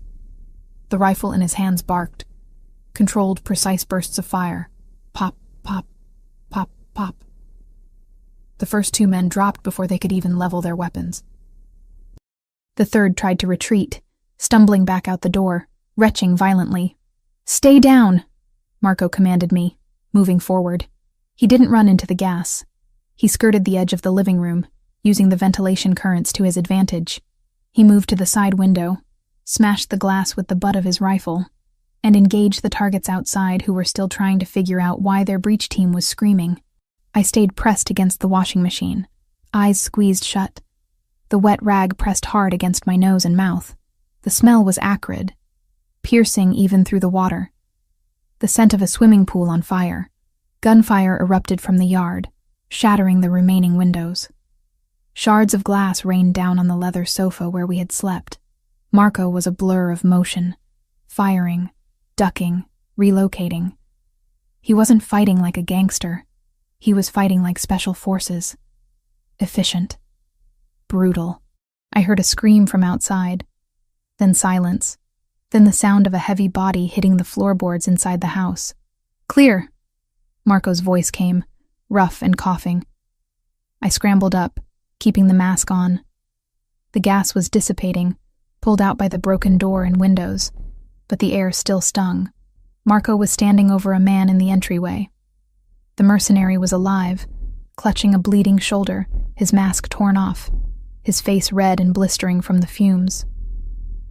Marco kicked the man's gun away and planted a heavy boot on his chest. "Who sent you?" Marco asked. His tone wasn't angry. It was terrifyingly conversational. The man wheezed, pink froth bubbling at his lips. "Go to hell." Marco leaned down and pressed his thumb directly into the bullet wound in the man's shoulder. The mercenary shrieked, a high, thin sound that cut through the ringing in my ears. "I'm already there," Marco said. "I'm the landlord. Now, I'll ask you one more time before I decide to let you choke on your own blood. Who sent you?" "Vane," the man gasped.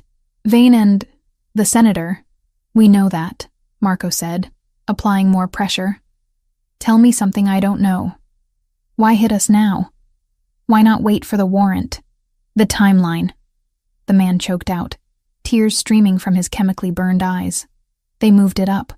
I stepped forward, lowering my mask slightly as the air cleared. "Moved what up?" The mercenary looked at me, then at Marco.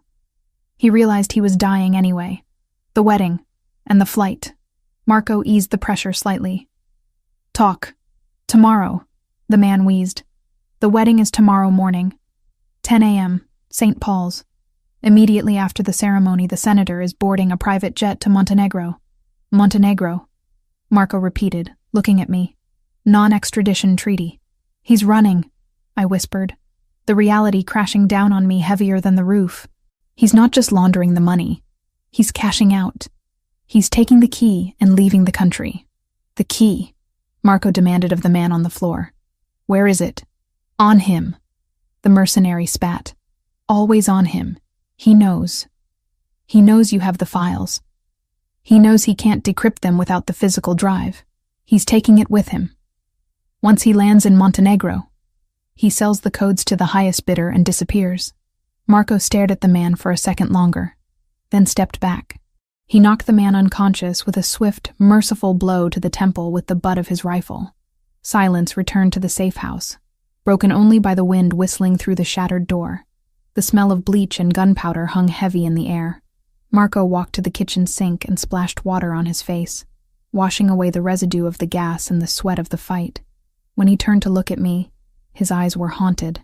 "We can't get to him," Marco said. It was an admission of defeat, something I thought incapable of coming from his mouth. "If he's leaving tomorrow, the security will be impenetrable. The FBI, his private detail, the police. They'll form a phalanx around him. We can't hit a moving motorcade, and we can't storm a cathedral. We lose," I said, my voice hollow. "If he gets on that plane, the evidence is locked forever. We stay fugitives. You lose your empire. I spend the rest of my life looking over my shoulder." "We survive," Marco corrected. "We have money in accounts they can't touch. We go to Europe, Asia. We disappear. That's not living, Marco. That's hiding." I looked at the unconscious man on the floor, then at the destruction around us. "And he wins. He sells me. He tries to kill me, and he gets away with it. He gets to retire on a beach with millions of dollars while we live in the shadows. I'd rather live in the shadows with you than watch you die in the light," Marco said fiercely. I walked over to the shattered window. The rain had stopped, leaving a gray, oppressive mist hanging over the trees. My mind was racing, replaying the mercenary's words. The wedding is tomorrow, St. Paul's. A plan began to form. It was reckless. It was insane. It was the only card we had left to play. "You can't storm the cathedral," I said, turning back to him. "You're right. You can't get close to him. So we leave," Marco said. "Pack what you can." "No," I said. "You can't get close." "But I can." Marco froze. He stopped reloading the magazine. "What did you say?" "The narrative," I reminded him, stepping closer, my voice gaining strength. "Think about what the news said. I'm the victim. I'm the mentally unstable daughter who was kidnapped by the Mafia boss. My father needs that story to be true. He needs to play the grieving, worried father until the moment the wheels of that jet leave the tarmac. I know where this is going," Marco growled, his voice dropping an octave. "Stop. If I go back," I continued, ignoring him. "If I surrender, if I tell the police I escaped you, they take me straight to him. They take me to the house." "He'll kill you," Marco shouted, slamming his hand onto the granite counter. The sound cracked like a gunshot.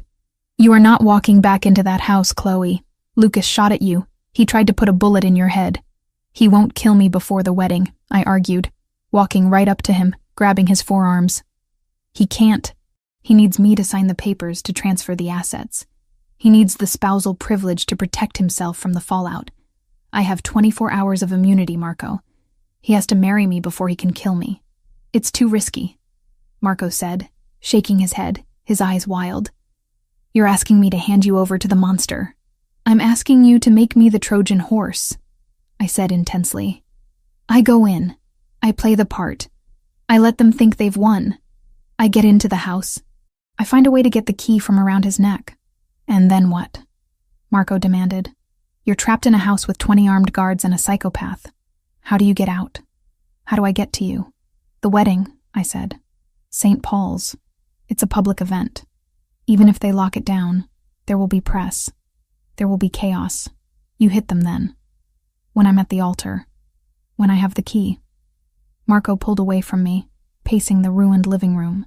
He ran a hand through his hair, tugging at the roots. "It's madness. If they search you, if they find a wire..." "They won't find a wire because I won't wear one," I said. "I'll be clean. I just need a way to signal you. A way to open the vault." "The key is physical," Marco muttered, his mind reluctantly engaging with the strategy. "If you get the drive, you still need to get it to me." "I will," I promised. "But you have to let me do this. You have to let me go." He stopped pacing. He looked at me across the room. The distance felt like a canyon. He looked at the bruises on my arms, the terror and exhaustion etched into my face, and the steel resolve in my eyes. "I promise to keep you safe," he whispered, his voice breaking. "Sending you back there. It breaks every instinct I have. You are keeping me safe," I said softly. "You're giving me a chance to fight back. I'm done running, Marco. I want to end this. I want to cut the head off the snake." He closed his eyes for a long moment. When he opened them, the warmth was gone, replaced by a cold, deadly calculation. He wasn't looking at his lover anymore.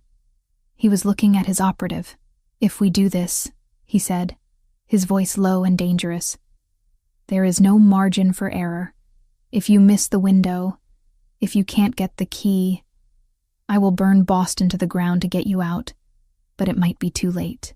"I won't miss," I said.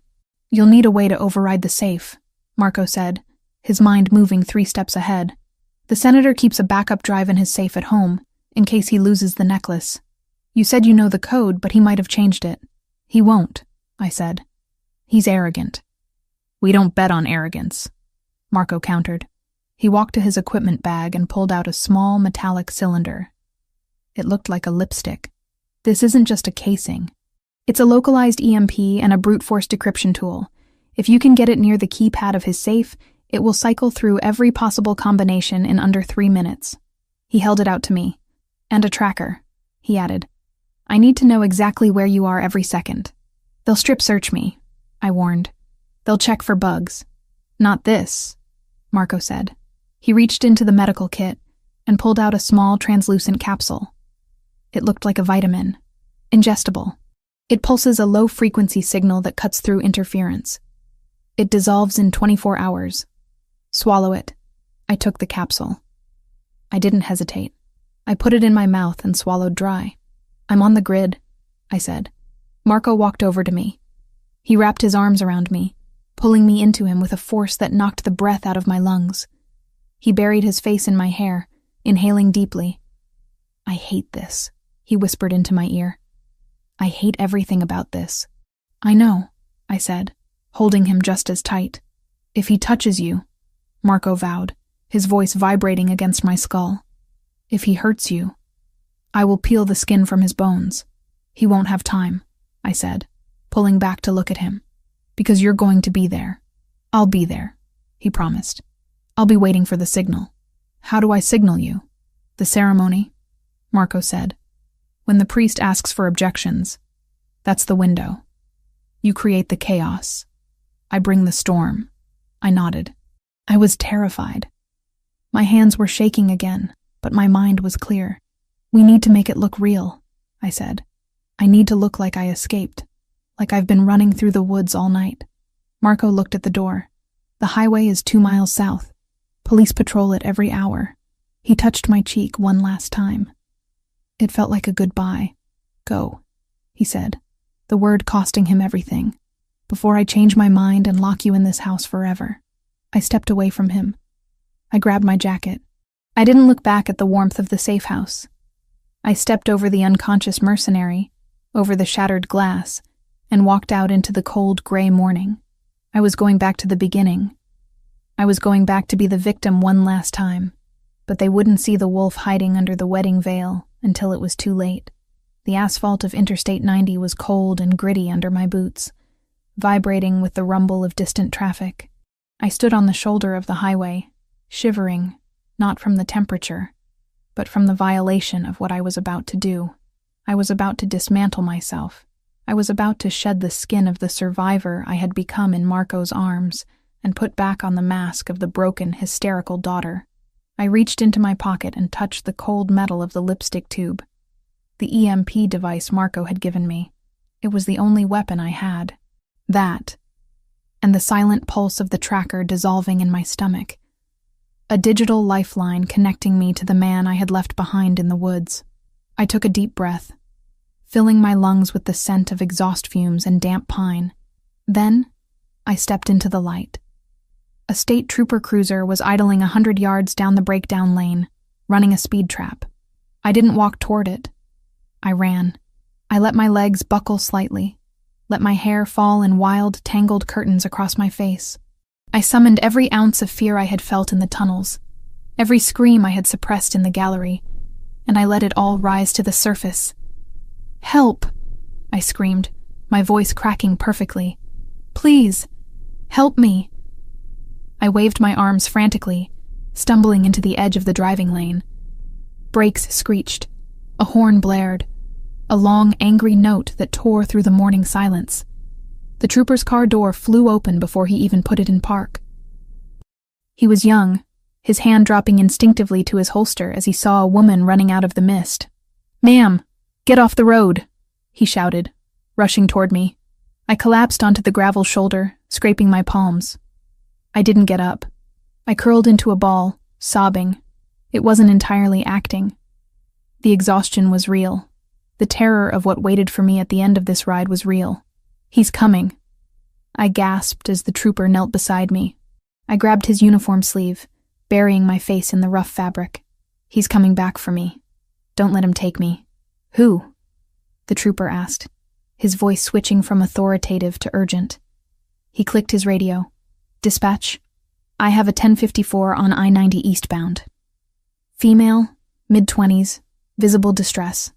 Send backup and EMS. Ravellini." I whispered the name like a curse, just loud enough for him to hear. "Marco Ravellini. He had a gun." The trooper stiffened.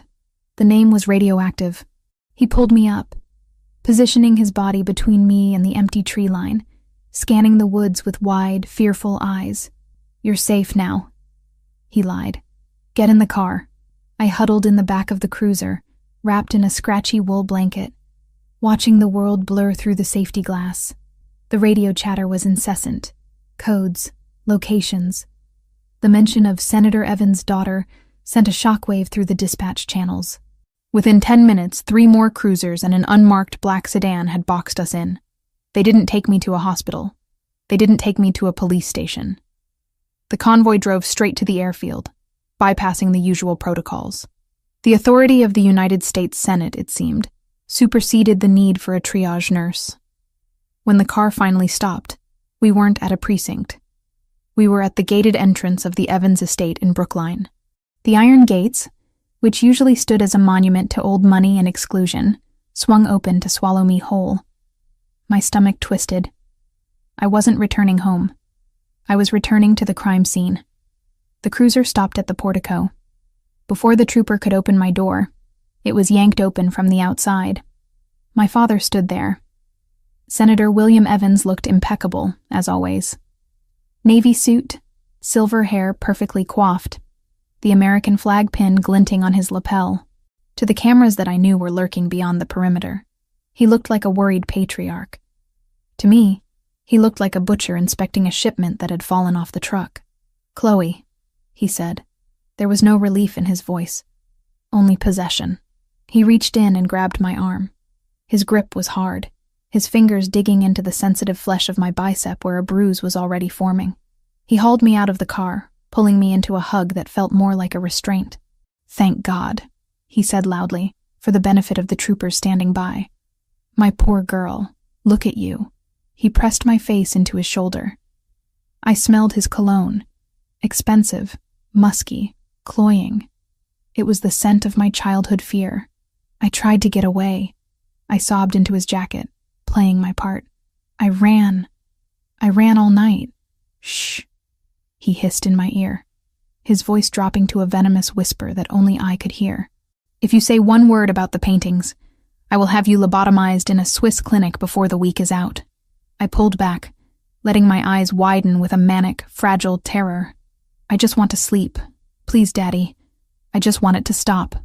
It's over now," he said, turning to the lead officer. "Thank you, Lieutenant. My family is indebted to you. My personal medical team will take it from here. She needs privacy and sedation." "Senator, we need to take a statement regarding Ravellini," the officer started. "Tomorrow," my father snapped. "Can't you see she's in shock? Get off my property." He didn't wait for an answer. He dragged me up the steps and into the house. The heavy oak doors slammed shut, cutting off the sunlight, the police, and the last hope of rescue. The foyer was exactly as I remembered it. Cold marble, looming portraits of ancestors who looked down with judgmental stares, and the silence of a mausoleum. But today, the silence was broken by a slow, mocking clap. Lucas Vane emerged from the library. He looked different than he had at the gallery. The smooth, polished politician was gone. In his place was a man with dark circles under his eyes and a bandage wrapped around his right hand where Marco had shot the gun out of his grip. He walked with a slight limp, favoring the leg where the concrete shrapnel had hit him. "The runaway bride returns," Lucas said, his voice dripping with acid. He walked up to me, invading my personal space. My father released my arm, but he didn't step between us. He went to the sideboard and poured himself a drink, ignoring the predator circling his daughter. "You look terrible, Chloe," Lucas observed, reaching out to touch a lock of my matted hair. I flinched violently, slapping his hand away. "Don't touch me," I screamed, keeping up the act of the traumatized victim. "You tried to kill me. I tried to save you," Lucas corrected smoothly, though his eyes promised retribution. "You were being abducted by a terrorist. I was firing at the threat. It's a tragedy you were in the crossfire." He grabbed my chin, forcing me to look at him. His grip was painful. "Where is he? Where is Ravellini?" "I don't know," I stammered, tears leaking from my eyes. He dropped me in the woods. He said I was slowing him down. He ran north." "North," Lucas repeated, skeptical. He looked at my father. "We need to search her." "Lucas." My father sighed, taking a sip of scotch. "She was with him for 2 days, William," Lucas snapped. "He's a strategist. He wouldn't just let her go. She's a liability, unless she's a messenger." Lucas turned back to me. "Strip." My blood ran cold. "No. I said strip," Lucas roared, the facade cracking completely. "Right here, now. I want to know what you're carrying." "I'm not wearing a wire," I yelled, backing away until I hit the staircase banister. "I escaped. I barely got away with my life." "Check her," my father ordered, bored. "We can't take chances." Lucas grabbed the front of my jacket, the oversized tactical jacket Marco had given me, and ripped the zipper down. He shoved it off my shoulders. He patted down the pockets of my jeans, his hands rough and invasive. He checked my waistband, his fingers lingering inappropriately, making my skin crawl with a nausea that had nothing to do with the chemical gas I'd inhaled earlier. He found nothing. No phone. No wire. No gun. "Shoes," he commanded. I kicked off the boots. He shook them out. Nothing. He stepped back, looking frustrated.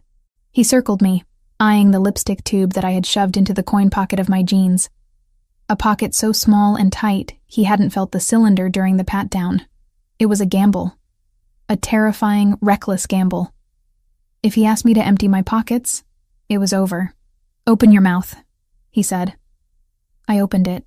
He grabbed my jaw, tilting my head back, looking under my tongue, checking my molars for a transmitter. He saw nothing but my throat. The tracker was already deep in my digestive tract, pulsing silently, invisible to the naked eye. "Clean," Lucas muttered, stepping back. He looked disappointed. "Satisfied?" I spat, pulling my jacket back up to cover my trembling body. "For now," Lucas said. "Take her upstairs. Lock her in the East Wing.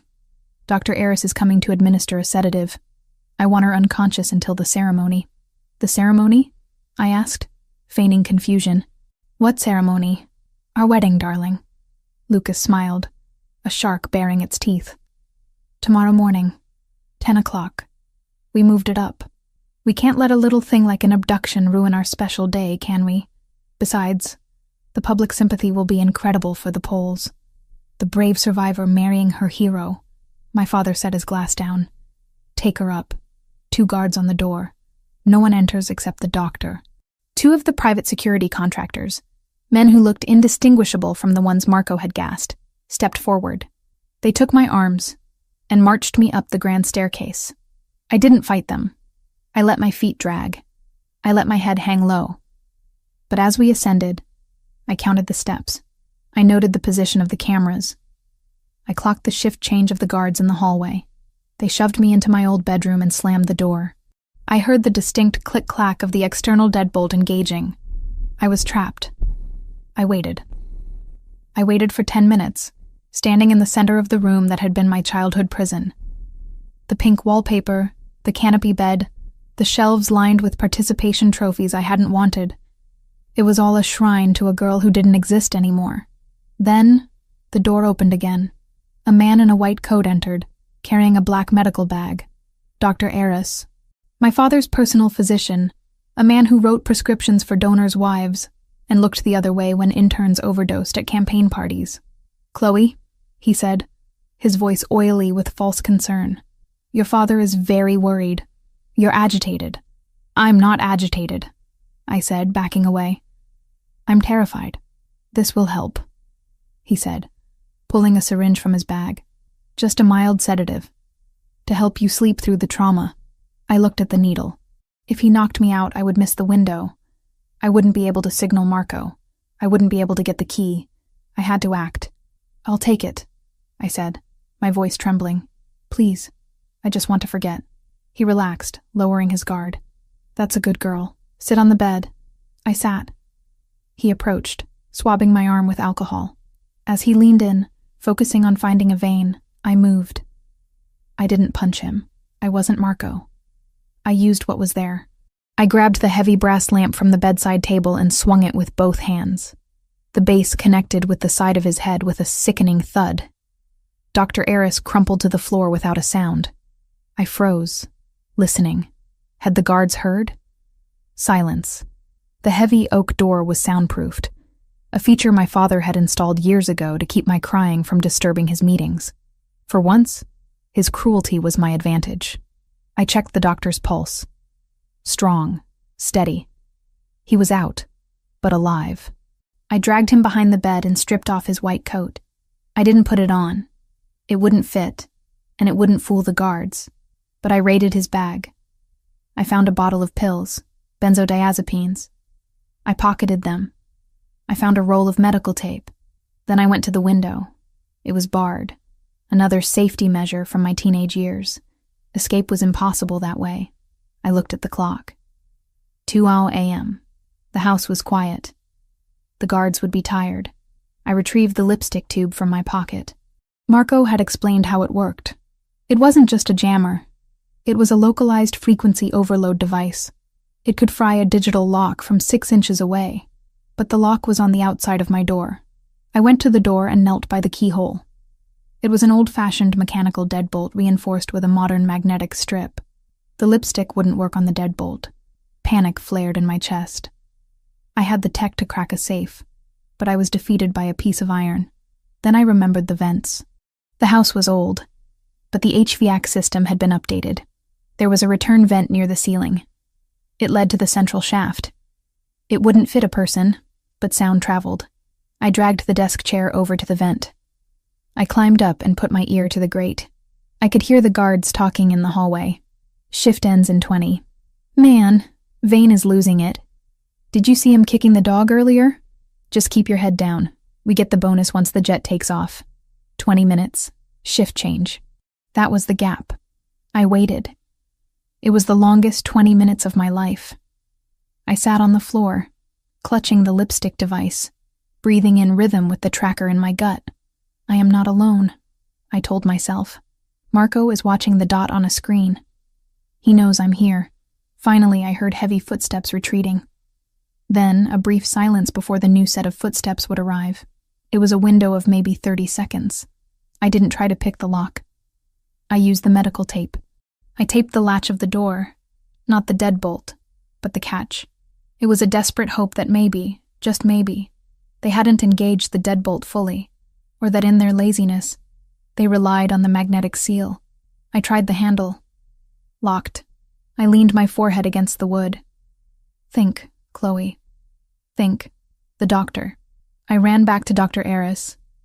I searched his pockets. Keys. A ring of keys. I grabbed them, my hands shaking so hard I dropped them twice. I ran back to the door. I tried the first key. It didn't fit. The second. No. The third. It slid in. I turned it. The deadbolt clicked back. I cracked the door open. The hallway was empty. The new guards hadn't rounded the corner yet. I slipped out, closing the door softly behind me. I was barefoot, moving like a ghost across the Persian runners. I didn't go toward the exits. I went deeper into the belly of the beast. My father's study. It was on the ground floor, past the library. I used the servants' staircase, the narrow, creaky steps I used to sneak down for snacks as a child. I froze at every shadow, every settling timber of the house sounding like a gunshot. I reached the study door. It was closed. A keypad glowed blue next to the handle. This was it. I pulled the cap off the lipstick device. I held it up to the keypad. I pressed the activation button on the bottom. The device hummed. A sound barely audible, like a mosquito.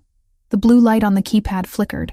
Numbers began to cycle rapidly on the display, a blur of red LEDs. Calculating. Come on. Come on. Hey!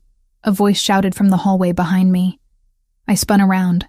A guard was standing at the end of the corridor, his flashlight beam hitting me in the face. She's out. The girl is out. He yelled into his radio, reaching for his gun. The keypad beeped. A solid green light. Access granted. I threw the door open and threw myself inside, slamming it shut and throwing the manual bolt just as a bullet splintered the wood where my head had been. I was in. But now I was under siege. Open the door! The guard screamed, pounding on it. We have her cornered in the study. I didn't have time. I ran to the painting on the far wall, a portrait of George Washington. I swung it aside. Behind it sat the wall safe. This was the backup. Marco was right. My father was paranoid. He kept a copy of everything. The safe had a biometric scanner and a digital keypad. I held the lipstick device to it again. Come on, Marco's tech, I whispered. Don't fail me now. The door behind me shook as they started ramming it. Chloe. It was Lucas's voice. Open this door or I swear to God I will burn this room down with you in it. The safe buzzed. Error. My heart stopped. It didn't work. The safe was shielded. No, I whimpered. I looked around the room frantically. The desk. The chaotic mess of papers. My father's arrogance. He never thought anyone would get this far. I grabbed the heavy bust of Lincoln from the desk and smashed it against the keypad of the safe. Nothing. Then I saw it. On the desk, sitting in a crystal bowl of random items, cufflinks, coins, matches, was a USB drive. Not just any drive. It was a black rook, identical to the one on his necklace. It wasn't in the safe. He had left it on his desk.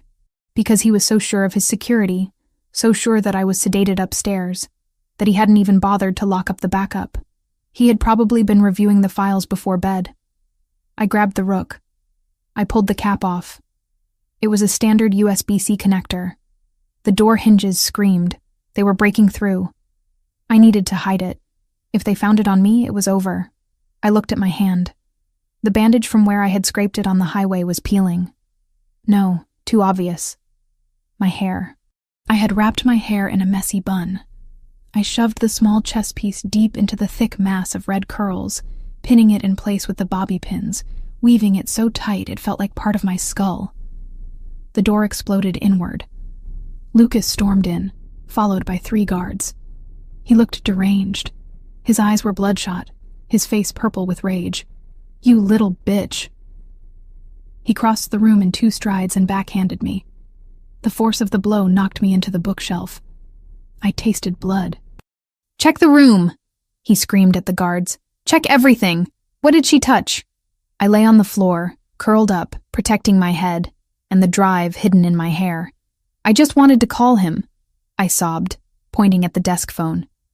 "I just wanted to call Marco. I miss him." Lucas stopped. He looked at the phone, then at me. He laughed, a cruel, jagged sound.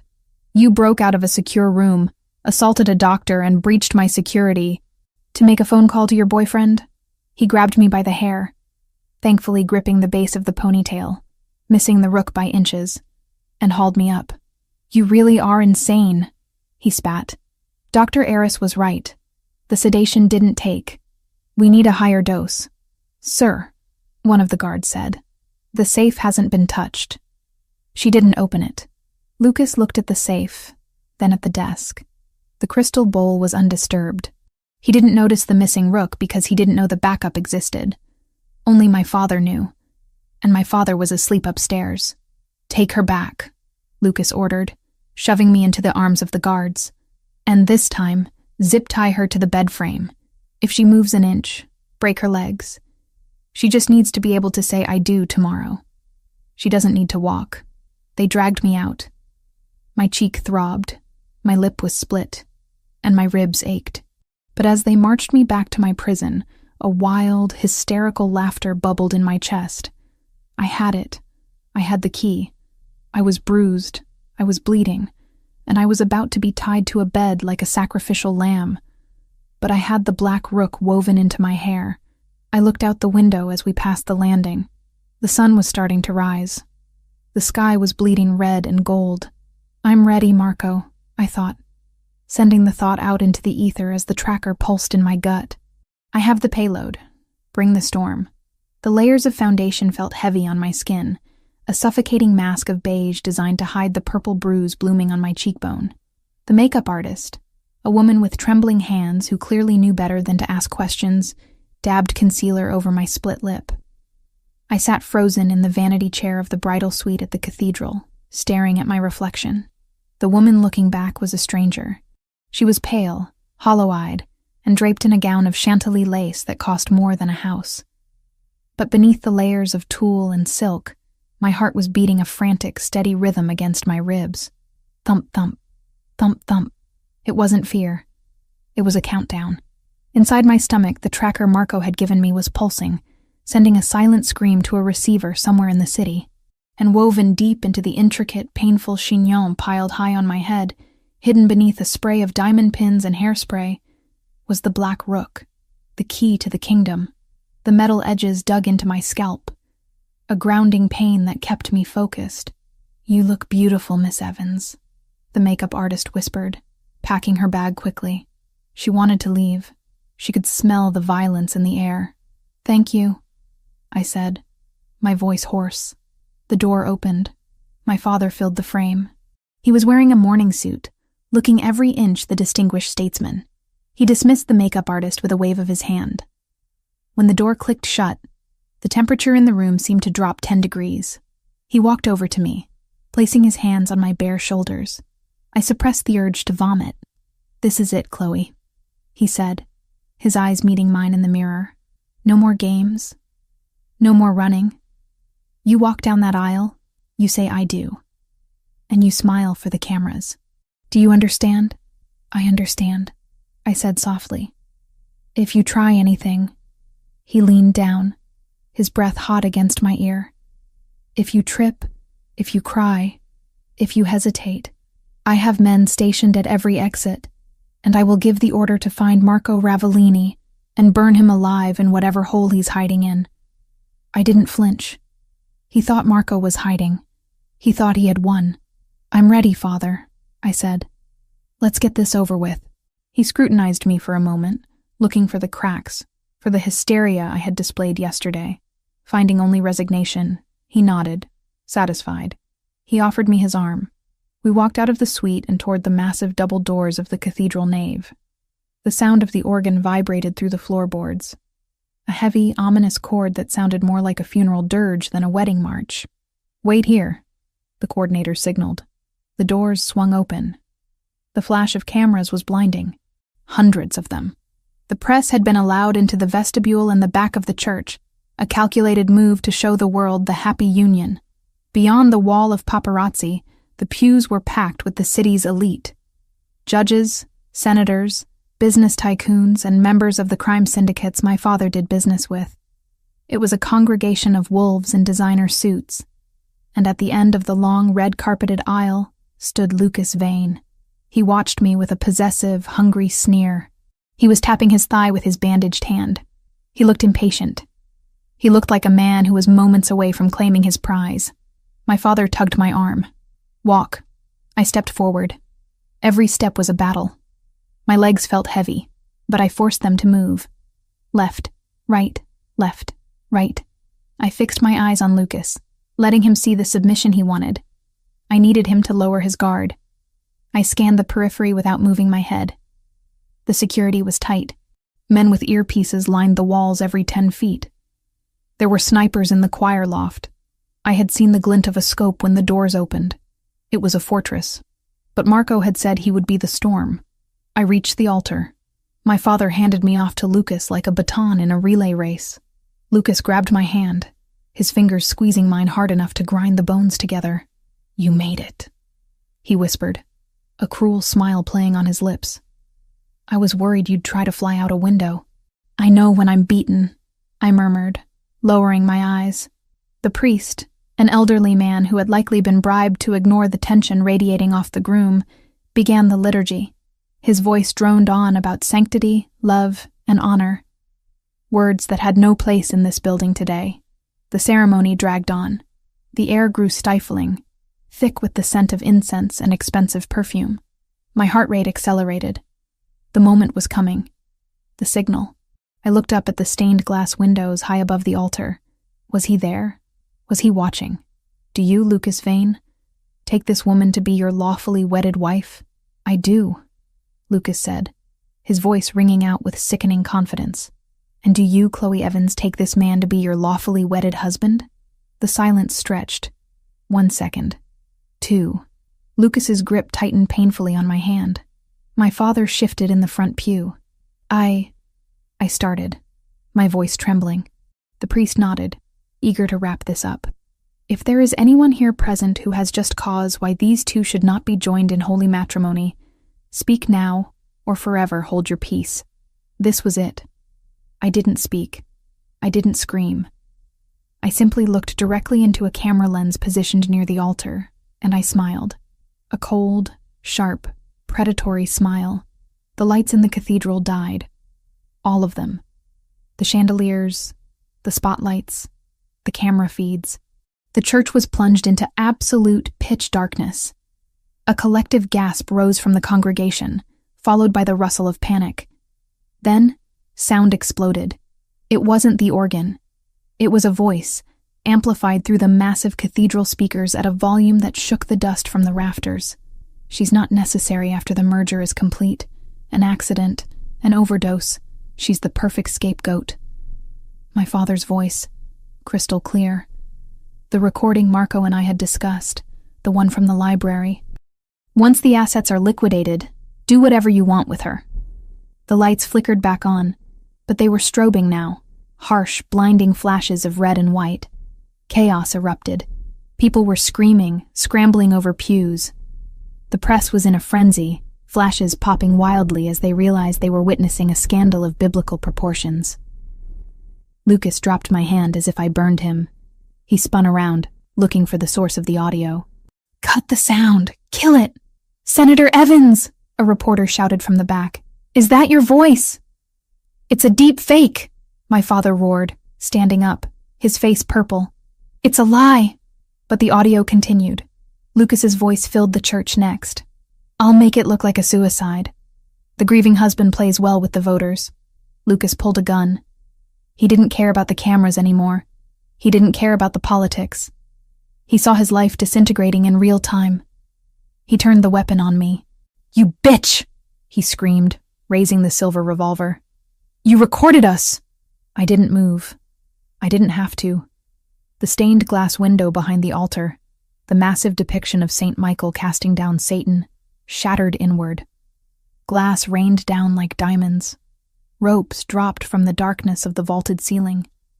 Figures descended.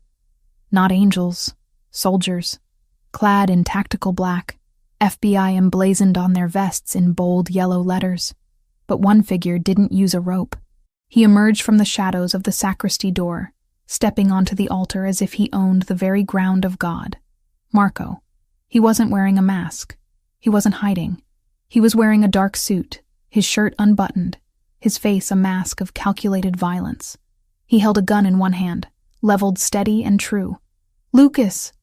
Marco's voice cut through the chaos, deeper and more terrifying than the amplified recording. Lucas spun toward him, distracting him from me. "Ravellini!" Lucas shrieked, swinging his gun toward Marco. It was a mistake. Marco fired. One shot. The bullet struck Lucas's right shoulder, spinning him around. He dropped the gun, howling in pain, clutching the shattered joint. "Federal agents! Nobody move!" The FBI team hit the ground running. They swarmed the altar, weapons drawn. But they weren't aiming at Marco. They were aiming at the senator's security detail. My father tried to run. He scrambled toward the side exit, pushing past a bewildered bishop. 2 agents tackled him before he made it 3 steps. The sight of Senator William Evans, the untouchable kingmaker, face down on the marble floor with his hands cuffed behind his back, was an image that would be burned into history. I stood alone in the center of the storm. The wedding dress felt miles heavy. Marco walked toward me. He didn't run. He walked with a terrifying calm, stepping over Lucas Vane, who was writhing on the ground, bleeding onto the white altar steps. Marco stopped in front of Lucas. He looked down. "I told you," Marco said, his voice audible even over the screaming crowd. "She stays with me."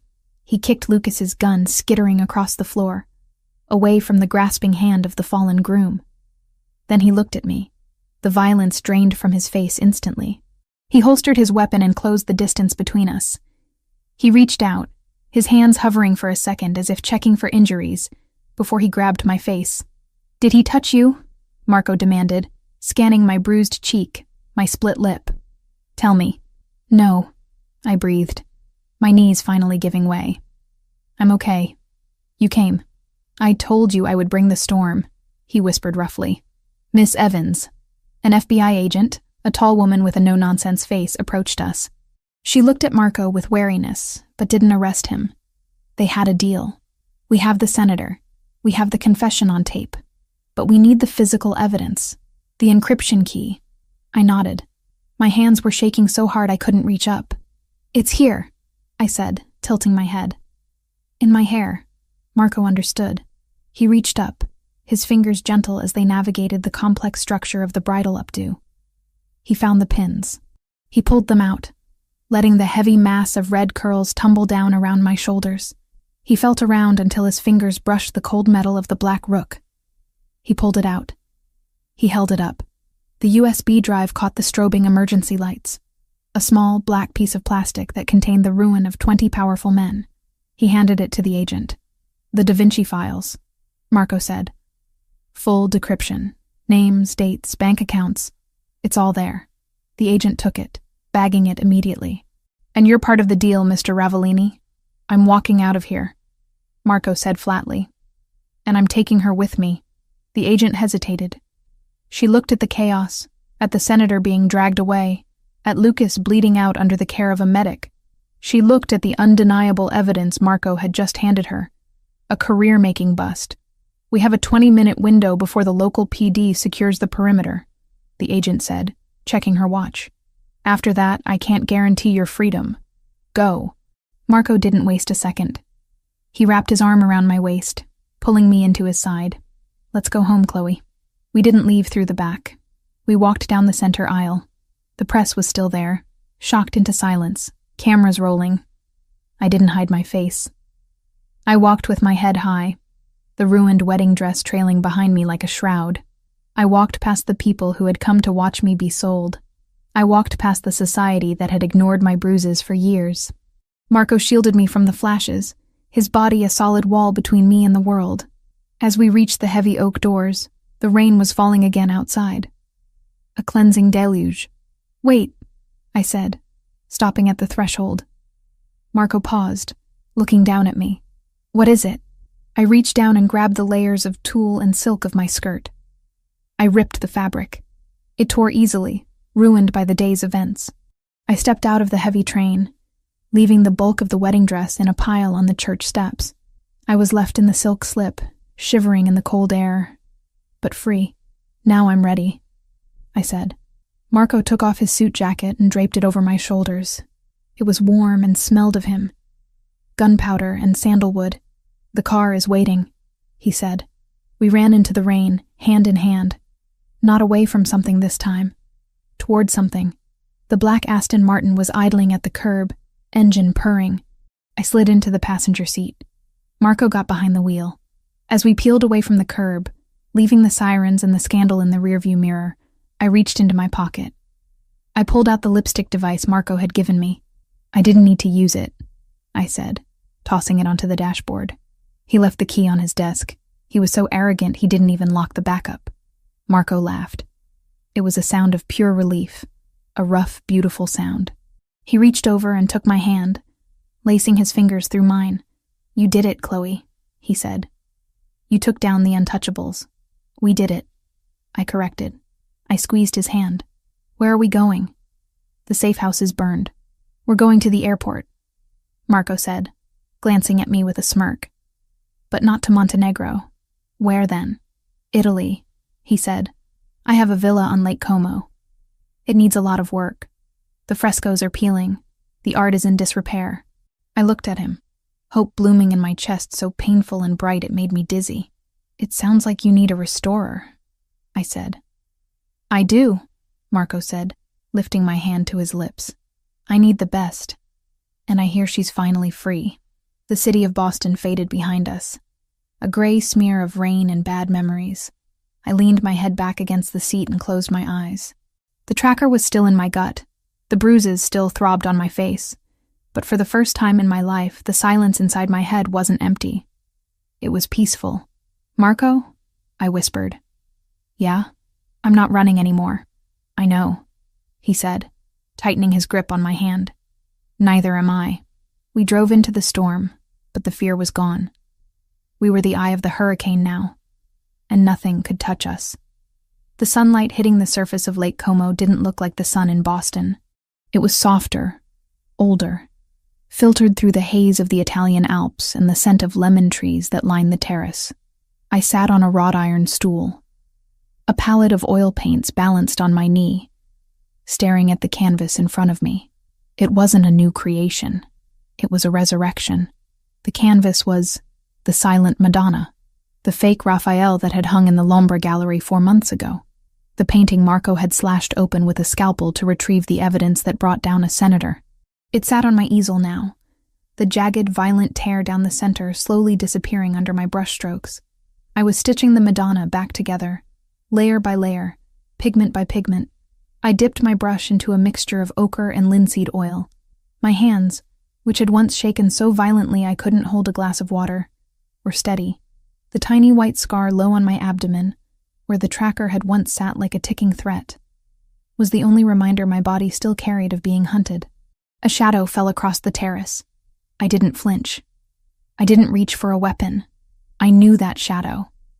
I knew the weight of the steps that approached me, the specific rhythm of the boots on the ancient stone tiles. "You're working too hard," a voice rumbled, low and rich like the espresso sitting cold on the table beside me. Marco Ravellini stepped into my peripheral vision. He looked different here. The perpetual tension of Boston, the coiled spring of a man constantly anticipating an ambush, had loosened slightly. He wasn't wearing a suit. He wore a white linen shirt with the sleeves rolled up, exposing the scar on his forearm, where I had stitched him up in a safe house that felt a lifetime away. "I'm not working," I said, looking up at him. "I'm healing her." Marco walked behind me. He placed his hands on my shoulders, his thumbs digging into the muscles of my neck. His touch was heavy, grounding. It was the anchor that kept me from drifting away into the surreal beauty of our new life.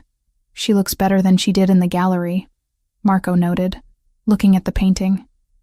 "Even before I ruined her. She was a lie back then," I said, cleaning my brush. "A shell to hide corruption. Now she's just art. She's honest." I leaned my head back against his stomach. He smelled of salt water and engine fuel. He had been out on the boat, meeting with associates from the Camorra. We hadn't left the life. We had just ascended above the grime of it. "Did the meeting go well?" I asked. "It went as expected," Marco said, his fingers trailing down my collarbone. "The foundation is officially registered, the Ravellini Heritage Trust. We have the permits to begin acquiring Renaissance pieces for cultural preservation. The money from the Boston operations is now flowing through legitimate auction houses in Milan and Zurich. It's clean, Chloe. All of it. And the heat? Gone," he said. "The FBI has what they wanted. They have the heads of the Hydra. They don't care about the body anymore. Between my testimony and that drive, we'd given them enough to keep them busy and to keep their sights off us for a very long time." He walked around the stool and leaned against the stone balustrade, blocking the view of the lake. He wanted me to look at him, and I did. I could never get enough of looking at him. "I saw the paper this morning," I said quietly. Marco's expression didn't change. He knew which paper. The Boston Globe International edition that was delivered to the villa every day. "And my father," I said, testing the weight of the word. It didn't hurt anymore. It felt like saying the name of a stranger. "They found him in his cell, bed sheets tied to the bars." Marco nodded once, sharp and final. There was no pity in his eyes. He was a coward to the end. He knew the trial would destroy his legacy. He chose the exit that let him keep a shred of control. "And Lucas?" "ADX Florence," Marco said, the name of the Supermax prison rolling off his tongue like a sentence. "Solitary confinement, 23 hours a day in a concrete box. He'll live a long time, Chloe. Long enough to remember every second of that wedding ceremony." I looked down at my hands. They were stained with paint. Ultramarine blue and cadmium red. Not blood. Never again blood. "I don't feel sad," I admitted. "I thought I would. He was my father. But I feel light. That's because the weight is gone," Marco said. He pushed off the railing and stepped into my personal space, his thighs brushing against my knees. He reached into his pocket and pulled out a small velvet box. My heart skipped a beat. "Marco, I didn't get to give you a wedding gift," he said softly. "The last time we were at an altar, I was too busy shooting the groom." I laughed. A genuine bubbling sound that echoed off the villa walls. "You have a strange definition of romance, Mr. Ravellini." "Open it." I took the box. It wasn't a ring. I opened the lid to reveal a heavy silver pendant on a delicate chain. It was a rook, a chess piece. But it wasn't the cheap plastic drive I had stolen from my father's desk. This was solid platinum, with tiny emeralds set into the crenellations. "To remind you," Marco said, his voice dropping to that rough whisper that made my toes curl, "that the most powerful piece on the board isn't the king. It's the queen who knows how to move in the dark." My eyes stung. I took the necklace out, the cool metal heavy in my palm. "Put it on me?" I turned around, lifting my hair. Marco's fingers brushed the nape of my neck, sending shivers down my spine as he fastened the clasp. He didn't pull away. He kissed the sensitive spot just below my ear, his breath hot against my skin. "I have something for you too," I whispered. Marco paused. "I don't need anything. I have the villa. I have the empire. I have you. You might need this," I said. I stood up, setting the palette aside. I turned to face him. I was wearing a loose linen dress, gathered at the waist. I took his hand, the large, scarred hand that had held a gun to protect me, that had pulled me out of the rain, and I placed it on my stomach. By then, the curve was undeniable. It was a firm, rounded swell beneath the fabric, a secret we had kept between us in the chaos of the move, the lawyers, and the transition. Marco went still. His hand didn't move. He stared at his own fingers splayed across my belly, his eyes widening. For the first time since I had met him, the Wolf of Boston looked stunned. Chloe. He breathed. The name was a prayer. We beat the odds, Marco, I said, my voice trembling slightly. We didn't just survive. We created. He looked up at me, and the raw emotion in his dark eyes shattered me. There was awe there. There was terror, and there was a love so fierce it felt like a physical force. A baby, he murmured, as if testing the reality of it. A legacy, I corrected, not one of blood and crime. One of us. He's going to grow up here, Marco, in the sun. He's never going to know the tunnels. He's never going to know the fear. Marco dropped to his knees, right there on the terrace stones. He pressed his face against my stomach, his arms wrapping around my waist, holding me as if I were made of glass and iron all at once. I felt his shoulders shake. Just once. I will burn the world to keep him safe, he vowed, his voice muffled against my dress. I will tear the sky down before I let anything touch either of you. I ran my fingers through his dark hair, looking out at the lake. The water shimmered, peaceful and indifferent. You don't have to burn the world anymore, I said softly. We own it. He stood up slowly, keeping his hands on me. He looked at the restored painting, then at the horizon, then at me. You saved me, he said. That night in the rain, I thought I was saving a damsel, but I was the one drowning. I was dead, Chloe. I was a machine made of violence. You woke me up. You gave me a door, I replied. I was running to nowhere. You gave me a destination. He leaned in, his forehead resting against mine. We breathed the same air, shared the same silence. Are you happy? He asked. It was a simple question, but it carried the weight of everything we had lost to get here. I thought about the cold tunnel under the hotel. I thought about the chemical burn in my lungs. I thought about the moment I walked down the aisle to a man who wanted me dead. I'm not just happy, I said. I'm free. Marco smiled. It wasn't the predatory smirk of the dawn. It was the smile of a man who had won the only war that mattered. Then paint, he said, nodding at the canvas. Paint it all. Paint the lake. Paint the baby. Paint the life we stole from them. I will, I promised. He kissed me.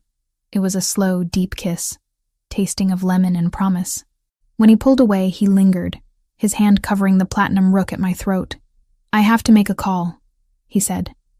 Milan is waiting for the authorization on the new security system. Go, I said. We'll be here. He walked back toward the glass doors of the villa. At the threshold, he stopped. He turned back, his silhouette framed by the dark interior of the house that was our fortress. Chloe? Yes? You knocked on my door, he said, echoing the words he had spoken that first night, in a different life. And you opened it, I replied. Stay with me, he said. The command was gone. It was a plea. It was a vow. I smiled, picking up my brush, dipping it into the green paint. The color of life, the color of the dress I had worn the night I became his. Always, I said. He watched me for another second, then disappeared into the house. I turned back to the canvas. I painted the Madonna's robes. I painted the light. I painted the future, stroke by stroke, secure in the knowledge that behind me, the door was locked, the gate was guarded, and the monster who lived inside was no longer a monster to me. He was my husband. He was the father of my child, and he was the only safety I would ever need. The end.